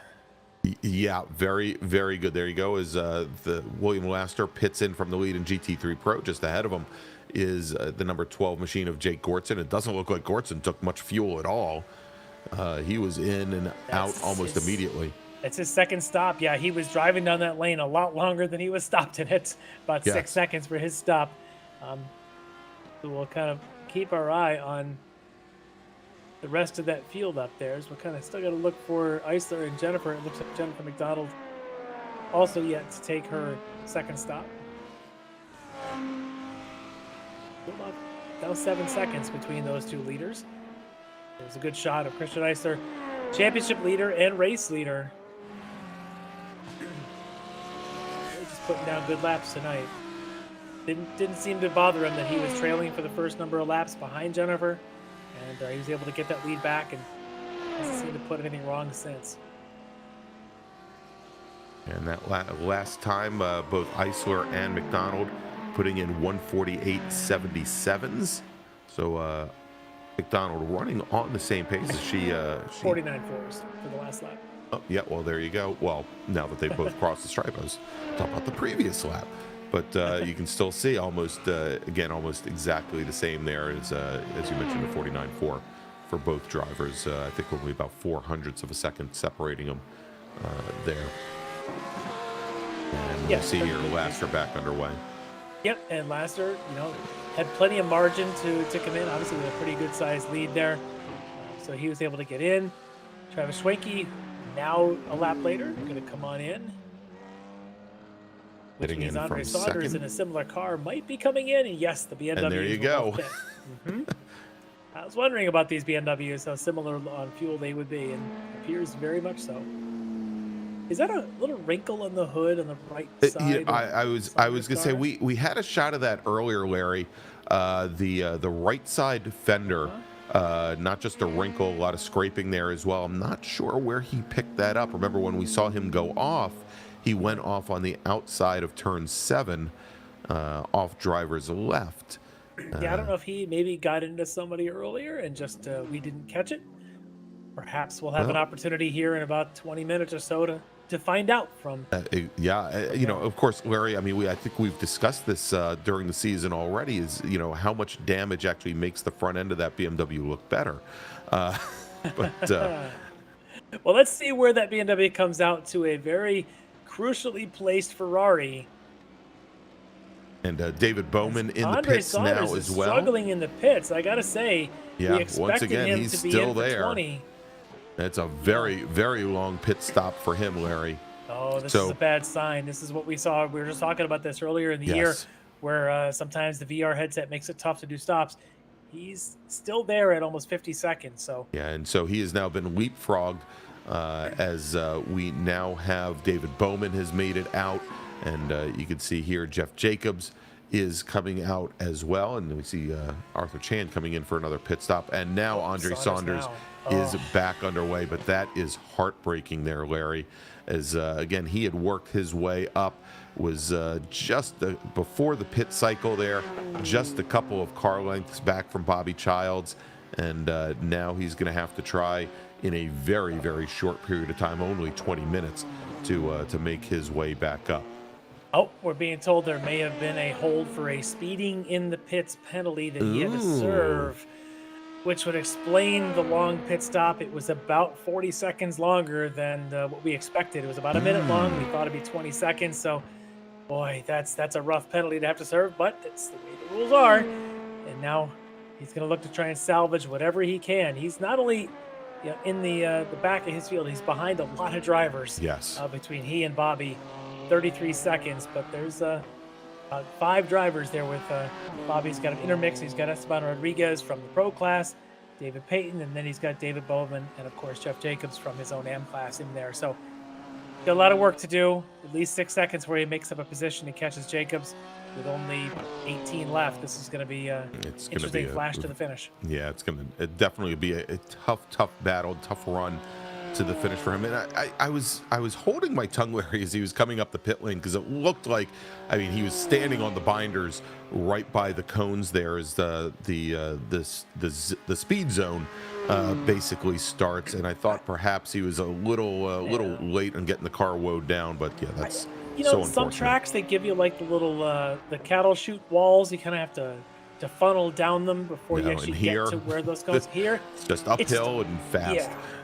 And then all of a sudden, there's the cones, the little yellow cones that mark the start of the pit speed limit. And you really, sometimes some cars you can't really even see them until you're on top of them, and you're flat out coming out of 14. Yeah, you just have to know where they are and kind of feel it. So, while I don't condone speeding in the pits, I understand it. Right. But in the meantime, this now gives Bobby Childs over a 20-second advantage on his next closest competitor. That is the Audi of David Bowman. And there's David. And it's starting to get dark there, Larry. It's getting hard to see.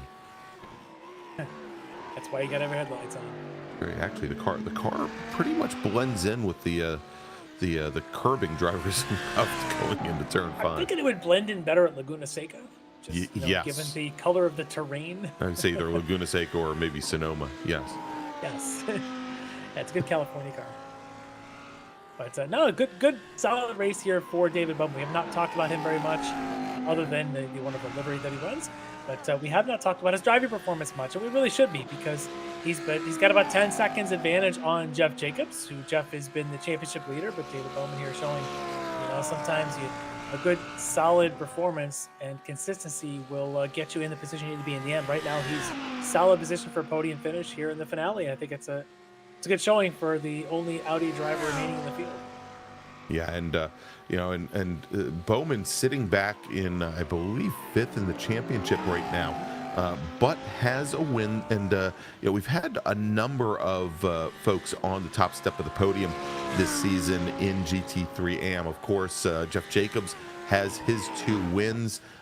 He has won the largest number of races, but Saunders took a win. Steve Daniel took a win. David Bowman also took a win, as did Bobby Childs. So, of course, Bobby Childs right now on his way to match those 2 wins of Jeff Jacobs. But again, a very evenly classed AM category this year.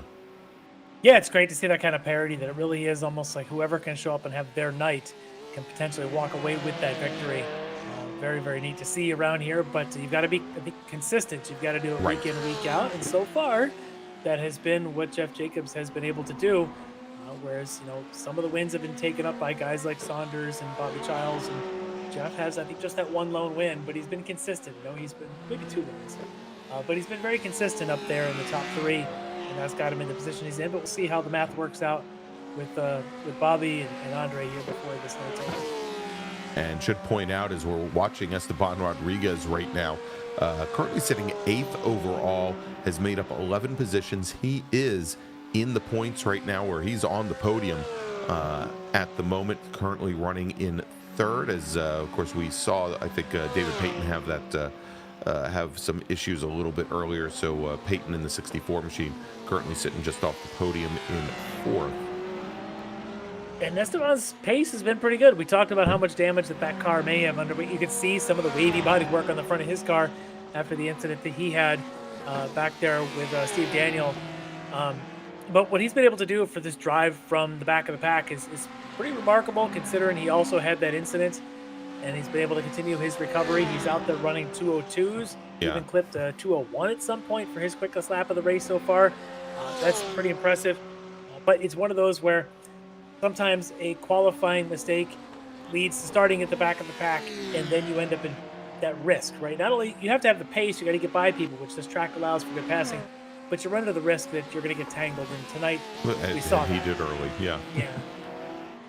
So who knows? He's 4th on track, 3rd in class. That one other car is, of course, right in front of him, Bobby Childs in the 88 GTD eRacing Ferrari. Bobby, the leader in the GT3 AM, the only car in front of Esteban that's not in pro.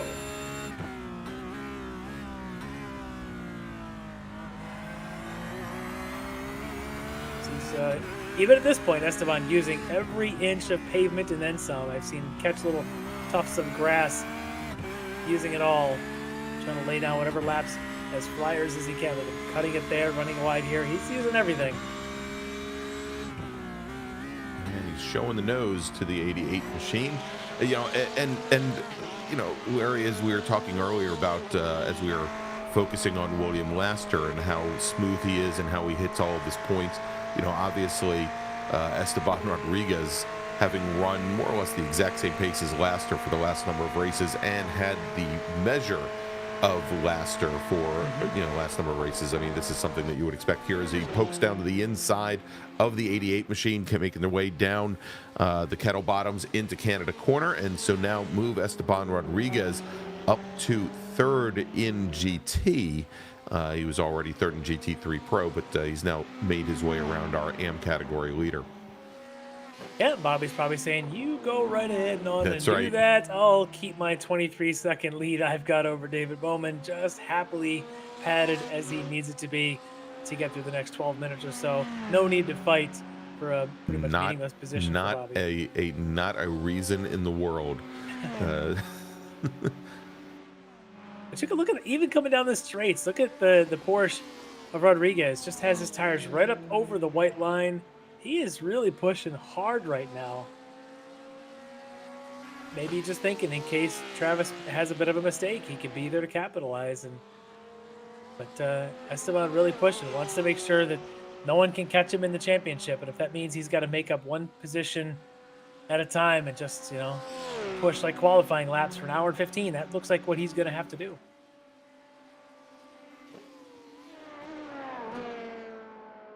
Speaking of in championship positions, there is our race leader and championship leader in LMP2, Christian Eisler, now with a nice, comfortable 12-second lead on Jennifer McDonald. All right, Larry, and as the clock is ticking down, we are now at the 10-minute mark. 10 minutes remaining here at Road America for the season finale of the Extreme Motorsports Ricmotech World Challenge. I want to remind everybody, if you haven't done so already, go ahead and please give us a thumbs up. Let all the folks at Extreme and Ricmotech know how well you like how much you like these races. And of course, click on the notification bell so that you can find out about all the great racing action on Apex Racing TV. And if you want to, you can go ahead and follow us on Twitter, on Instagram, and on Facebook by searching just a single word, Apex Racing TV. You'll be glad you did. All right, as we watch Christian Eisler continuing to knife his way with some caution through traffic. But you look now, Larry, and in the last, what are we saying, around 20 minutes, he's opened up about another 6 seconds on Jennifer McDonald as the gap is now over 10 seconds. Yeah, and Jennifer's in that time has put in a couple of good laps, but I think Christian's been very smooth with traffic. Again, not pushing to put any risks in, but been very, very tidy. And Jennifer, I think, has just had a moment or two here where she just had to be a little bit more conservative to bring this thing home. Obviously, she doesn't want to lose any unnecessary places here. Just wants to hang on to this for the next 10 minutes or so. And maybe even Jennifer, the other thought could be is maybe she's trying to fuel save a little bit, make sure she doesn't need that second pit stop. Because we haven't talked about it much. We do know they pitted at the same time, but they pitted right about that halfway mark. And we know Eisler took about it was about 0.4 of a second less fuel. Maybe a few fewer, about maybe 2 fewer gallons. Yeah, probably not even that. It's probably tenths. And but we'll see if either one of them can make it to the finish. Basically, at that pit stop, you go until it's full, which could have as much to do with that pit time as anything. It just takes you an extra half a second or so to recognize, yes, my fuel is done filling. I would believe they probably filled up right to the end. The question is whether or not the car will go to the end of the race. So with 8 minutes to go in this race, we'll see if either one of them flinches towards the pits. Because if Christian Eisler has to, but Jennifer doesn't, that'll change everything. Right. Well, Jennifer just did a 49.0. So maybe there's no fuel saving going on there. It sounded nice, though, didn't it? That's right. It sounded like a good story to tell. As she was almost 0.6 of a second faster than Eisler that last time by, and you can see there is the number 9 machine of Eduardo Lorente, just letting our leader by. Lorente going another lap down here, or a lap down. He's personally inspected the grounds, all of the areas beyond every corner in tonight's race. Yes. Check the landscaper's work. It checks out. Missed the spot. There we go. Just doing some grooming of the gravel traps. All right, let's take a look here. And I thought I'd seen a note that Andre Saunders had some issues, and we can see here as he comes down under braking, going into Canada corner. Very, very hot, but behind Jeff Jacobs, trying to make his way back up onto the podium here in GT3 AM. And well, looks like he just missed the 38 Lamborghini there under braking, Larry. Yeah, you know what? The bigger story to that would be is that's the guy who's trying to win a championship over the guy who's currently got it. And for Saunders, probably just thought I could take this corner faster than Jacobs wanted to take it. And unfortunately for him, he ends up rubbing that tire wall and losing all that track position. He's just had a rough go at it. Remember, we were just talking about him 10 minutes ago, but possibly catching Bobby Childs and winning this race in the AM category. And now he's putting it off and hitting a tire wall, trying to get around for third place. And now I think he's got matching dents on that hood. Yeah, hood and on the door. Yeah, it does match. I gotta say, the hood looks symmetrical now. Still a big gaping maw there. All right. But you know what? He didn't lose much track position for it. No. So we'll see in a couple laps. See if by the time we see Checker, if there's an opportunity for him to make a pass. This guy, though, he's in a class of his own right now. William Laster in that number 31 Orion Racing Porsche. He has just been, since the start of this race, uncatchable.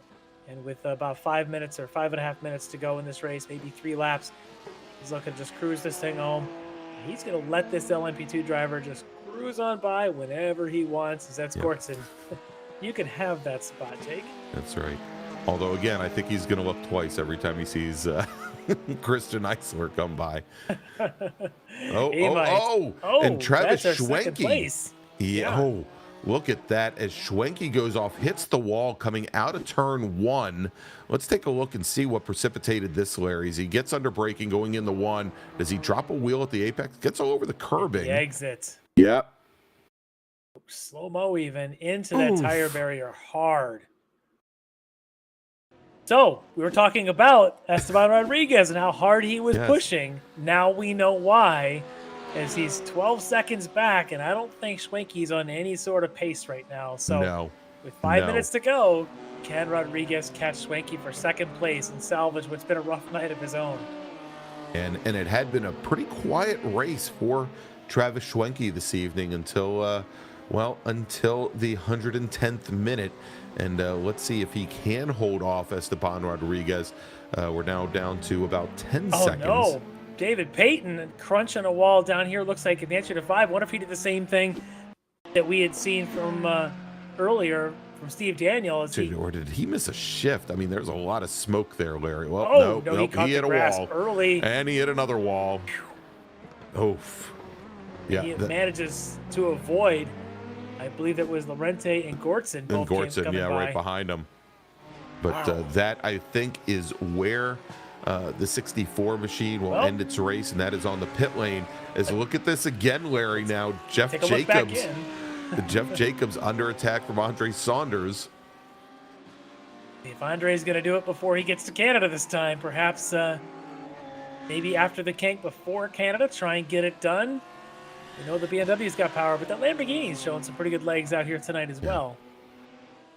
Let's see where the difference is. A lot of times, a lap time difference at this track comes either through braking and entering at turn 5 at the end of the back straight, or potentially at the exit of 8 leading to the carousel. It looks like here, he's already on his tail, nowhere to take advantage of those spots, but a little draft. Can he get in there? Jacobs going to protect? Just a little bit. Gets about a quarter of a car width in from driver's left to hold off the BMW. He's got 2 more laps, I believe, to get this done. It kind of depends on where the leaders in LMP2 are. But he might not need both those laps. He's got a really good run coming up at 14 here. As he's right out of 14 all over the back of it. And it looked like Jacobs had a lot of trouble coming up through Bill Mitchell, that the car got loose under braking going into 14, and you saw a great run from the 72. I think Andre had to lift. I think he had such a good run. He was up in the back of the Lamborghini before he knew it and had to back out. Lost his momentum. He's got 2 more laps to do it. 8 more miles. He might not use them all. Gonna hang behind him here through 3. Maybe gonna run off of 3, which is always tough to do. But again, he looks like he's getting a better run than Jacobs is off of these corners that lead to these long straightaways. Now he looks like he's gonna take that advantage. Jacobs gonna protect to the inside, make Saunders go around the long way. Saunders gonna try and get him under braking. Take the wide entry. Maybe get him going into the Corvette off bridge. the corner, but Larry squared it off so much, I think he gave up a lot of distance there. He did. Jacobs taking the nice tight line that gets him there. Jacobs, we've always talked about how Jeff drives the widest car in any class he's in. And showing right now why he has that reputation. So, a lap ago we picked up on this. Lap later, nothing's changed. Saunders has got a lap and a half to figure this out.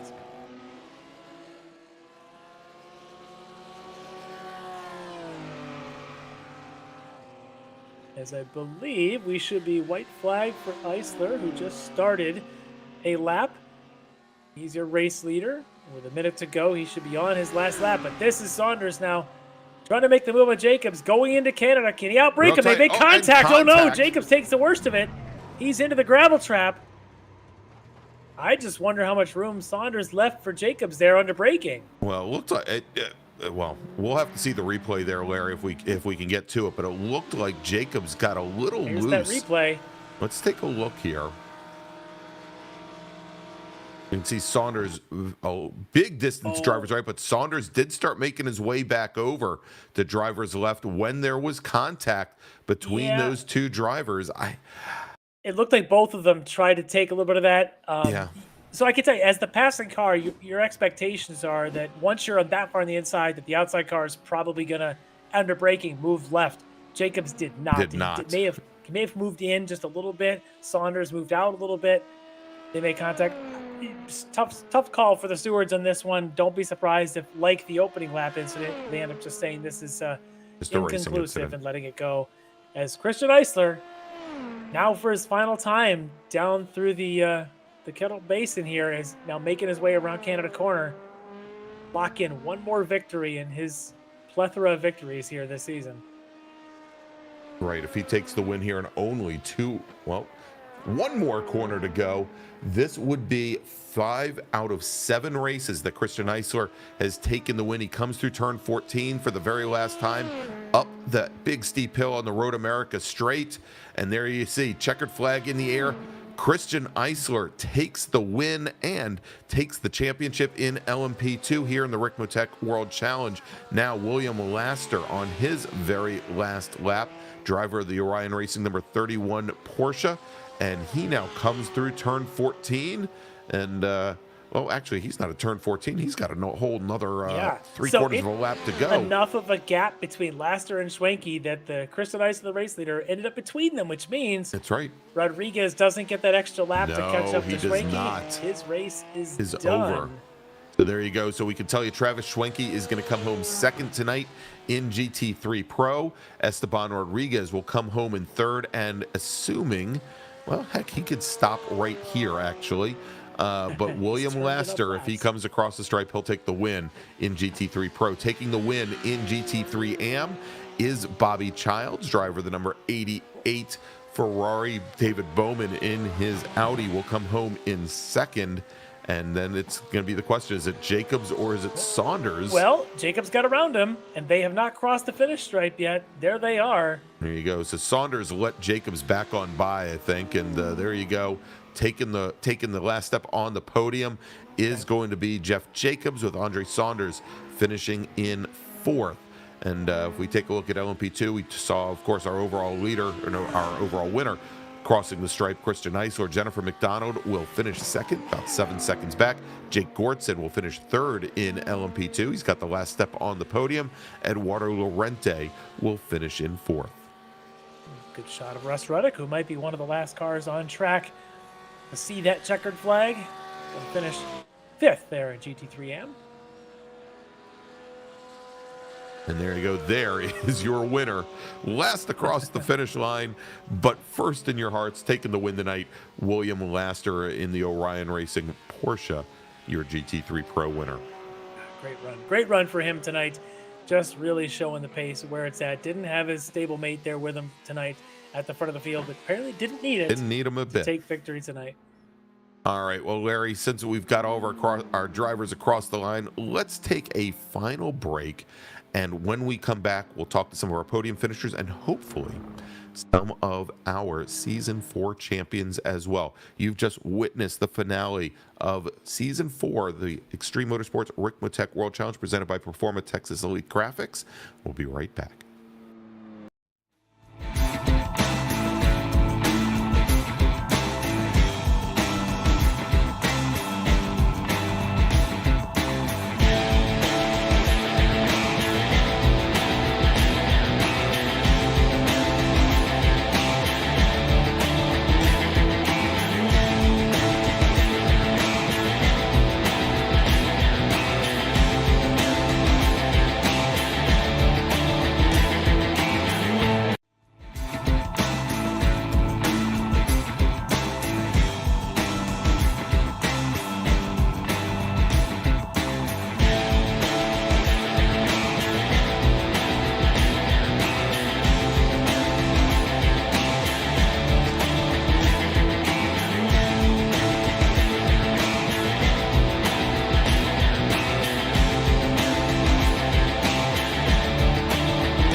Ricmotech, high-performance sim racing equipment. There's only one place to go, ricmotech.com.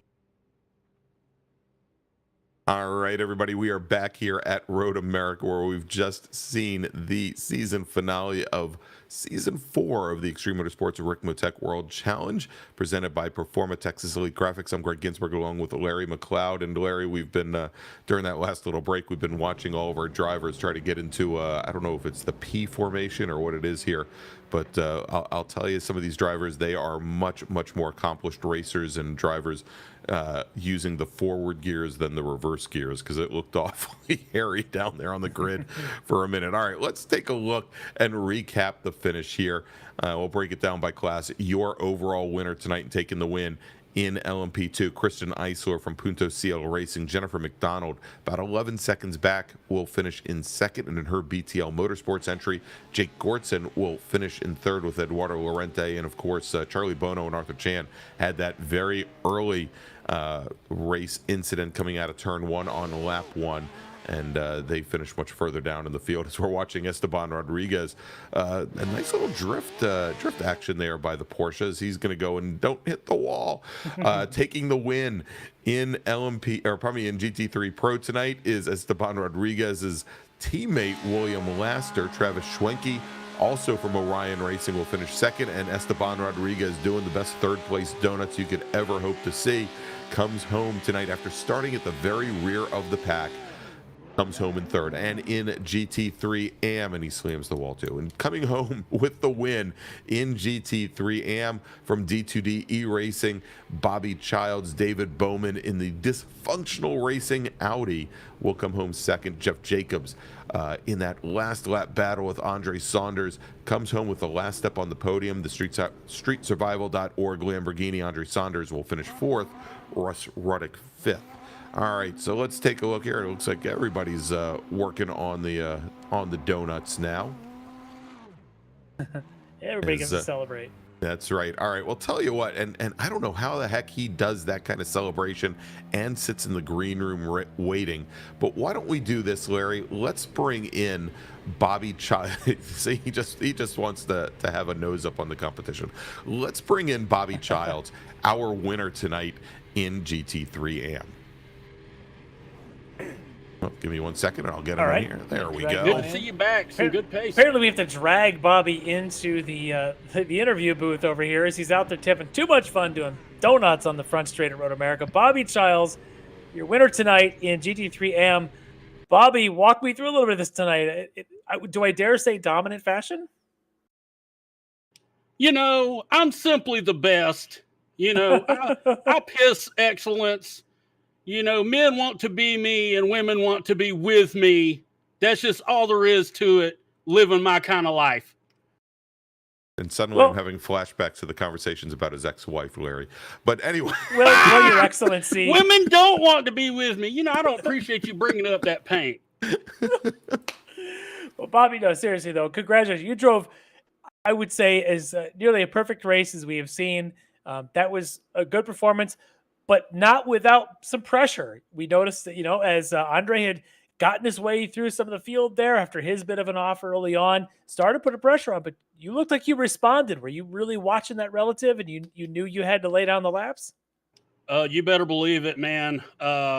I wish I had practiced my pit entry more as well, because I just knew I was overly cautious on that pit entry because I didn't want to throw the race away.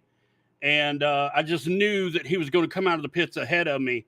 And then when I passed him on pit road, I was like, okay, man, now the pressure's off a little bit. Let's see what the gap is. And it just stayed really big. And I had a lot of room after that. So I just started, working to take care of the car and finish. When Esteban was catching me, there was nothing really for me to race him for. Mm-hmm. I could have, P3 overall would have been nice, but I was running for that AM podium, and I had nothing to gain and everything to lose by racing him. So I just played it smart, let him go, and just focused on keeping the car in one piece. Yeah, and that looks like that's a very successful strategy for you here tonight. Once you talked about the pit entry there, you were just maybe thinking too cautious.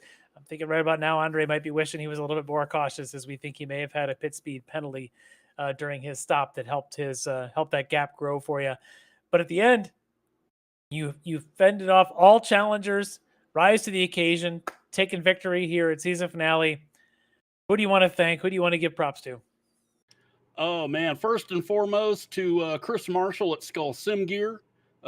He came on board this season to sponsor the team, and we love having him on board, and he's thrilled with the way the liveries look with his logo on them, and it's a great relationship. I think that I hope we can keep moving forward. Of course, Andrew List and the entire List family, who built D2D from the ground up and then let us create a esports version of it. My teammates, Dave and Chris, my former teammate, Caleb, who before he went to his new team here in the last week, actually helped us get this setup put together. So, big thanks to those guys. It's always a fun time racing with the D2D crew. Awesome. Well, Bobby, I would love to talk to you all night, but I know you've got to go off and celebrate with your minions this victory tonight. So we're going to let you go, but congratulations again on the AM victory here tonight. And I cannot wait to see you next season to get more chances to have chats with you. You'll see me next in that Aston Martin GT4, man. Oh. Looking forward to getting that thing on the track, and with that Skull Sim Gear livery, it is beautiful. That is awesome. Can't wait to see it. Thanks, Bobby. We'll get to promoting the GT4 race here shortly, but let's finish up what's going on here tonight. But thanks, Bobby. Congrats, and we'll talk to you later. There you go, Bobby Childs, James Bond there, our winner tonight in GT3 AM. Congratulations to him. Larry, let's bring in next Jennifer McDonald from BTL Motorsports, driver of the number 99 Dallara. She finished second tonight in LMP2. Hey there, guys. All right. Hey, Jennifer. Awesome job tonight. A little bit, your race was fun to watch from where we were sitting, of course. I don't know. You want to tell us about the fun you had from your vantage point? Yeah, that was certainly an interesting start. So, yeah, I kind of lucked out with getting that good jump. Was able to lead a few laps. As soon as the caution came out, I knew, okay, now a one-stopper is in play. And so started thinking about fuel a little bit. Let Christian go by because I figured, see what I knew he was a little bit quicker. Thought I could draft behind him, and then just had a little bit of miscommunication with that GT3 car. So that was an interesting little ride, but it all kind of worked out in the end. A little catch your breath moment there. Yeah, no kidding. But I ran out of fuel on pit lane, so that opened up that gap again, and so I had to do a little more fuel save in the second stint. Oh, interesting. Yeah, we didn't catch that. We just saw that you and Christian kind of came in at the same time, but boy. Yeah, I was sputtering pretty good. Yeah. Perfect time, I guess. If you're on your way to your pit stall to get more, you may as well run out all the way and burn it down to the empty tank. Exactly. We got every last drop in. for sure. But awesome pace tonight all around to qualify up there on that front row to take over the lead there for the first number of laps and to really push Christian throughout this race. I think showed you've got some pretty good speed here. You look pretty comfortable around Road America. Maybe even more so than other places we've seen. Yeah, I felt really good about this race, even though I didn't get as much practice going in. But yeah, I just wanted to have a good run. I felt like I had pace. I ran the ESS race a few weeks ago. I think that helped. So yeah, no, it was really really fun race, and thanks to all my competitors out there. It was good. And congrats to Christian for the win. Yeah, absolutely. I'm hoping we'll get a chance to talk to him, but no, glad we got a chance to talk to you. Podium finish, second place for you tonight. Solid performance, and can't wait. You going to join us for the GT4s and TCRs and that league coming up soon? Yeah, too much travel for work right now for me, so I'll have to skip the summer, I think, but hopefully be back in the fall. Awesome. Looking forward to it. So, Jennifer, congrats again. Second place tonight. And I think we're going to end up, I don't know where we are in the season points. I'll get those in a little bit, but great run tonight and good performance. So, Yeah, thanks congratulations to on that. Apex for being there all season. Appreciate it. Awesome. All right. Thank you, Jennifer. All right, there you go. Jennifer McDonald, driver of the number 99 BTL Motorsports Dallara, finishing second tonight in LMP2 and overall. So, Larry, let's move over now to our third place finisher in GT3 AM, and I can tell you, finishing third in the championship as well. Driving the number 77 Dysfunctional Racing Audi, we've got David Bowman. Hello. How's it going?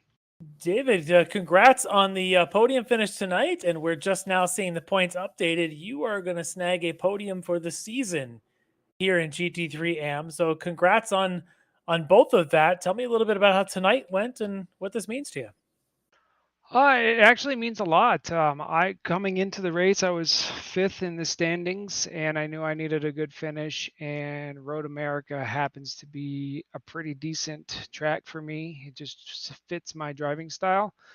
But I was trying to run down Bobby, and I realized I might be running out of fuel, so I had to back off my pace. And so, yeah, what could have been? Yeah. But from what we saw tonight, just a solid run all around. Lots of mayhem happening, and if those things happen, the ones that usually come away are the ones that end up avoiding all of it. And you did that very well tonight, along with having really good pace out there tonight. We were making some jokes saying as the sun went down here at Road America, your car just sort of camouflaged itself into the scenery, and had to kind of keep an eye on headlights to see where you were, as you were just deceivingly blending in and just hiding your pace a little bit from everyone. Yeah, like I said, I mean, the car was good. I had a few incidents where I thought I started getting a little loose, like going into the kink, and also into turn one there. So I backed my pace down, and then once I noticed Jeff was kind of slowing down as well, I was like, all right, let's just do some laps, keep it clean. And then after my pit stop, I short fueled myself, and I ended up having to save, I think it was almost a half a gallon of fuel. Wow. Yeah, And then, impressive. yeah, so that was a lot of fuel savings. So if I could have, if I would have managed my fuel correctly, I think I could have made a run at Bobby there at the end. Yeah, well, don't let Bobby think that. Bobby right now is on a high that he thinks he was, God's gift to GT3s. But Well, we hey, I know mean, he better. he did run a good race. I mean, I'm looking at the times. I mean, he ran a good race. I can't knock him for that. Yeah. And I did look at the standings, and I'm excited that I got podium Yep. third place overall this season. Yeah. So Looks what? like by 1 point ahead of I know Steve it. Daniel and I Russ know it. Ruddock, who are in a tie for fourth at 155. You came in with 156. So awesome way to wind up the season, ending up on the podium here. And I'll tell you what, any of these Ricmotech Extreme 99 Sport Racing events, any of these series, it's tough to podium. You have to really work for the whole season to get there. Do you feel like you've progressed as the season's gone on, and this is sort of some of that reward for that? I do. I do. I started getting the hang of this car here at the end, and we'll see what happens in the GT4 season coming up. Awesome. Well, it'd be really great to see you joining us over there. Anybody you want to thank, give a shout out to here for your performance tonight and for this season? I'd just like to thank everybody that puts the broadcast on, everybody that runs the league, all the drivers. I mean, it was a great season for my first season with you guys, and I really enjoyed it. Awesome. Well, we did too. We had a lot of fun watching it. Can't wait to see of course, the next race coming up with the sports car series. But for you, you can go ahead and celebrate a podium finish, third place overall in the championship. Well done, David, and congrats on that. Thank you guys. Really appreciate it. All right, there you go. David Bowman, driver the number 77, dysfunctional. God, I love it every time I say that. Maybe because it says a lot about me. The dysfunctional racing Audi finishing third tonight in GT3 AM, and also, as we mentioned, coming home third in the championship. So, Larry, we do have the points updated at ExtremeMotorsports99.com. I guess we can run things down here. I think you gave away the story there in GT3 AM, as Jeff Jacobs does take the win by 8 points over Andre Saunders. 12 points, probably 19. No, let's try that again. Gosh, do you need somebody who can do math?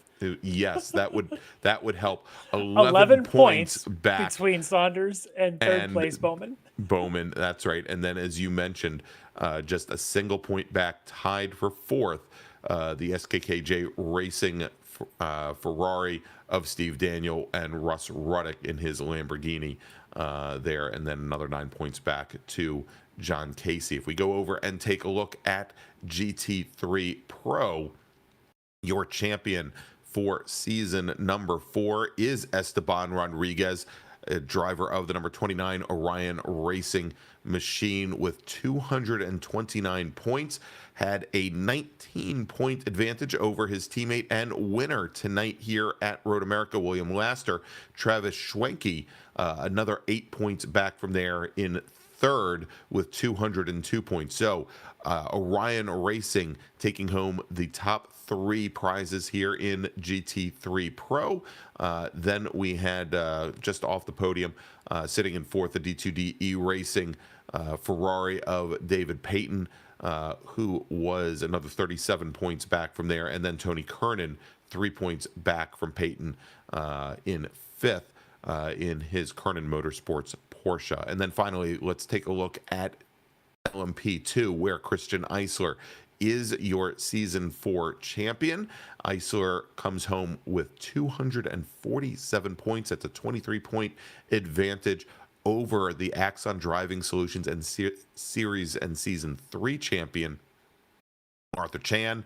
Finishing third in the championship, Jake Gortson in the reverse grid racing number 12 machine. He finished 28 points back from Chan in third, and then it was real tight right behind them. Eduardo Lorente in the Curie Cavalier Racing machine, and then Charlie Bono, also from reverse grid racing. They were at 193 and 189 points respectively. So congratulations to all of our series champions and season champions. And as Larry has been asking, we're hoping to see a lot of these drivers back for our next new series coming up. So let's go and we'll talk about those series. Yeah, let's talk about them, Larry. So of course, this wraps up the World Challenge, but the World Challenge is going to be back in a few months. But next up on the calendar, next Monday night, Larry, we're going to be spending a couple of weeks down in Florida. We're going to be at Sebring International Raceway next Monday night at 8 p.m. A return of the Classic Sprint Series. That is our Mazda MX-5 series. It will be a 60-minute run to the checkered flag, and then in 2 weeks. And we've been talking this up for a number of weeks, and I believe it is still possible to enter this series if you go to extrememotorsports99.com/road. The return of the sports car series at Sebring International Raceway. Those are our GT4 cars, and as we heard Bobby Child say, he's going to be racing that brand new Aston Martin GT4 entry, and then also the TCR cars. So you've got your choice of a couple Hyundais, the Hyundai Elantra, or what's the other Hyundai, Larry? Oh my gosh, I forgot. The Veloster? Yes, the Hyundai Veloster. Thank you very much. Or the Honda Civic Type R, or the Audi A3 LMS. You don't want to miss that. And again, if you like the kind of action that you see here, you can join in. Again, go to extrememotorsports99.com/road. So for Larry McLeod, for Dennis Branch, I'm Greg Ginsburg, and we're going to see you next week at Sebring International Raceway. Everybody have a wonderful week. Ricmotech, high-performance sim racing equipment. There's only one place to go, ricmotech.com.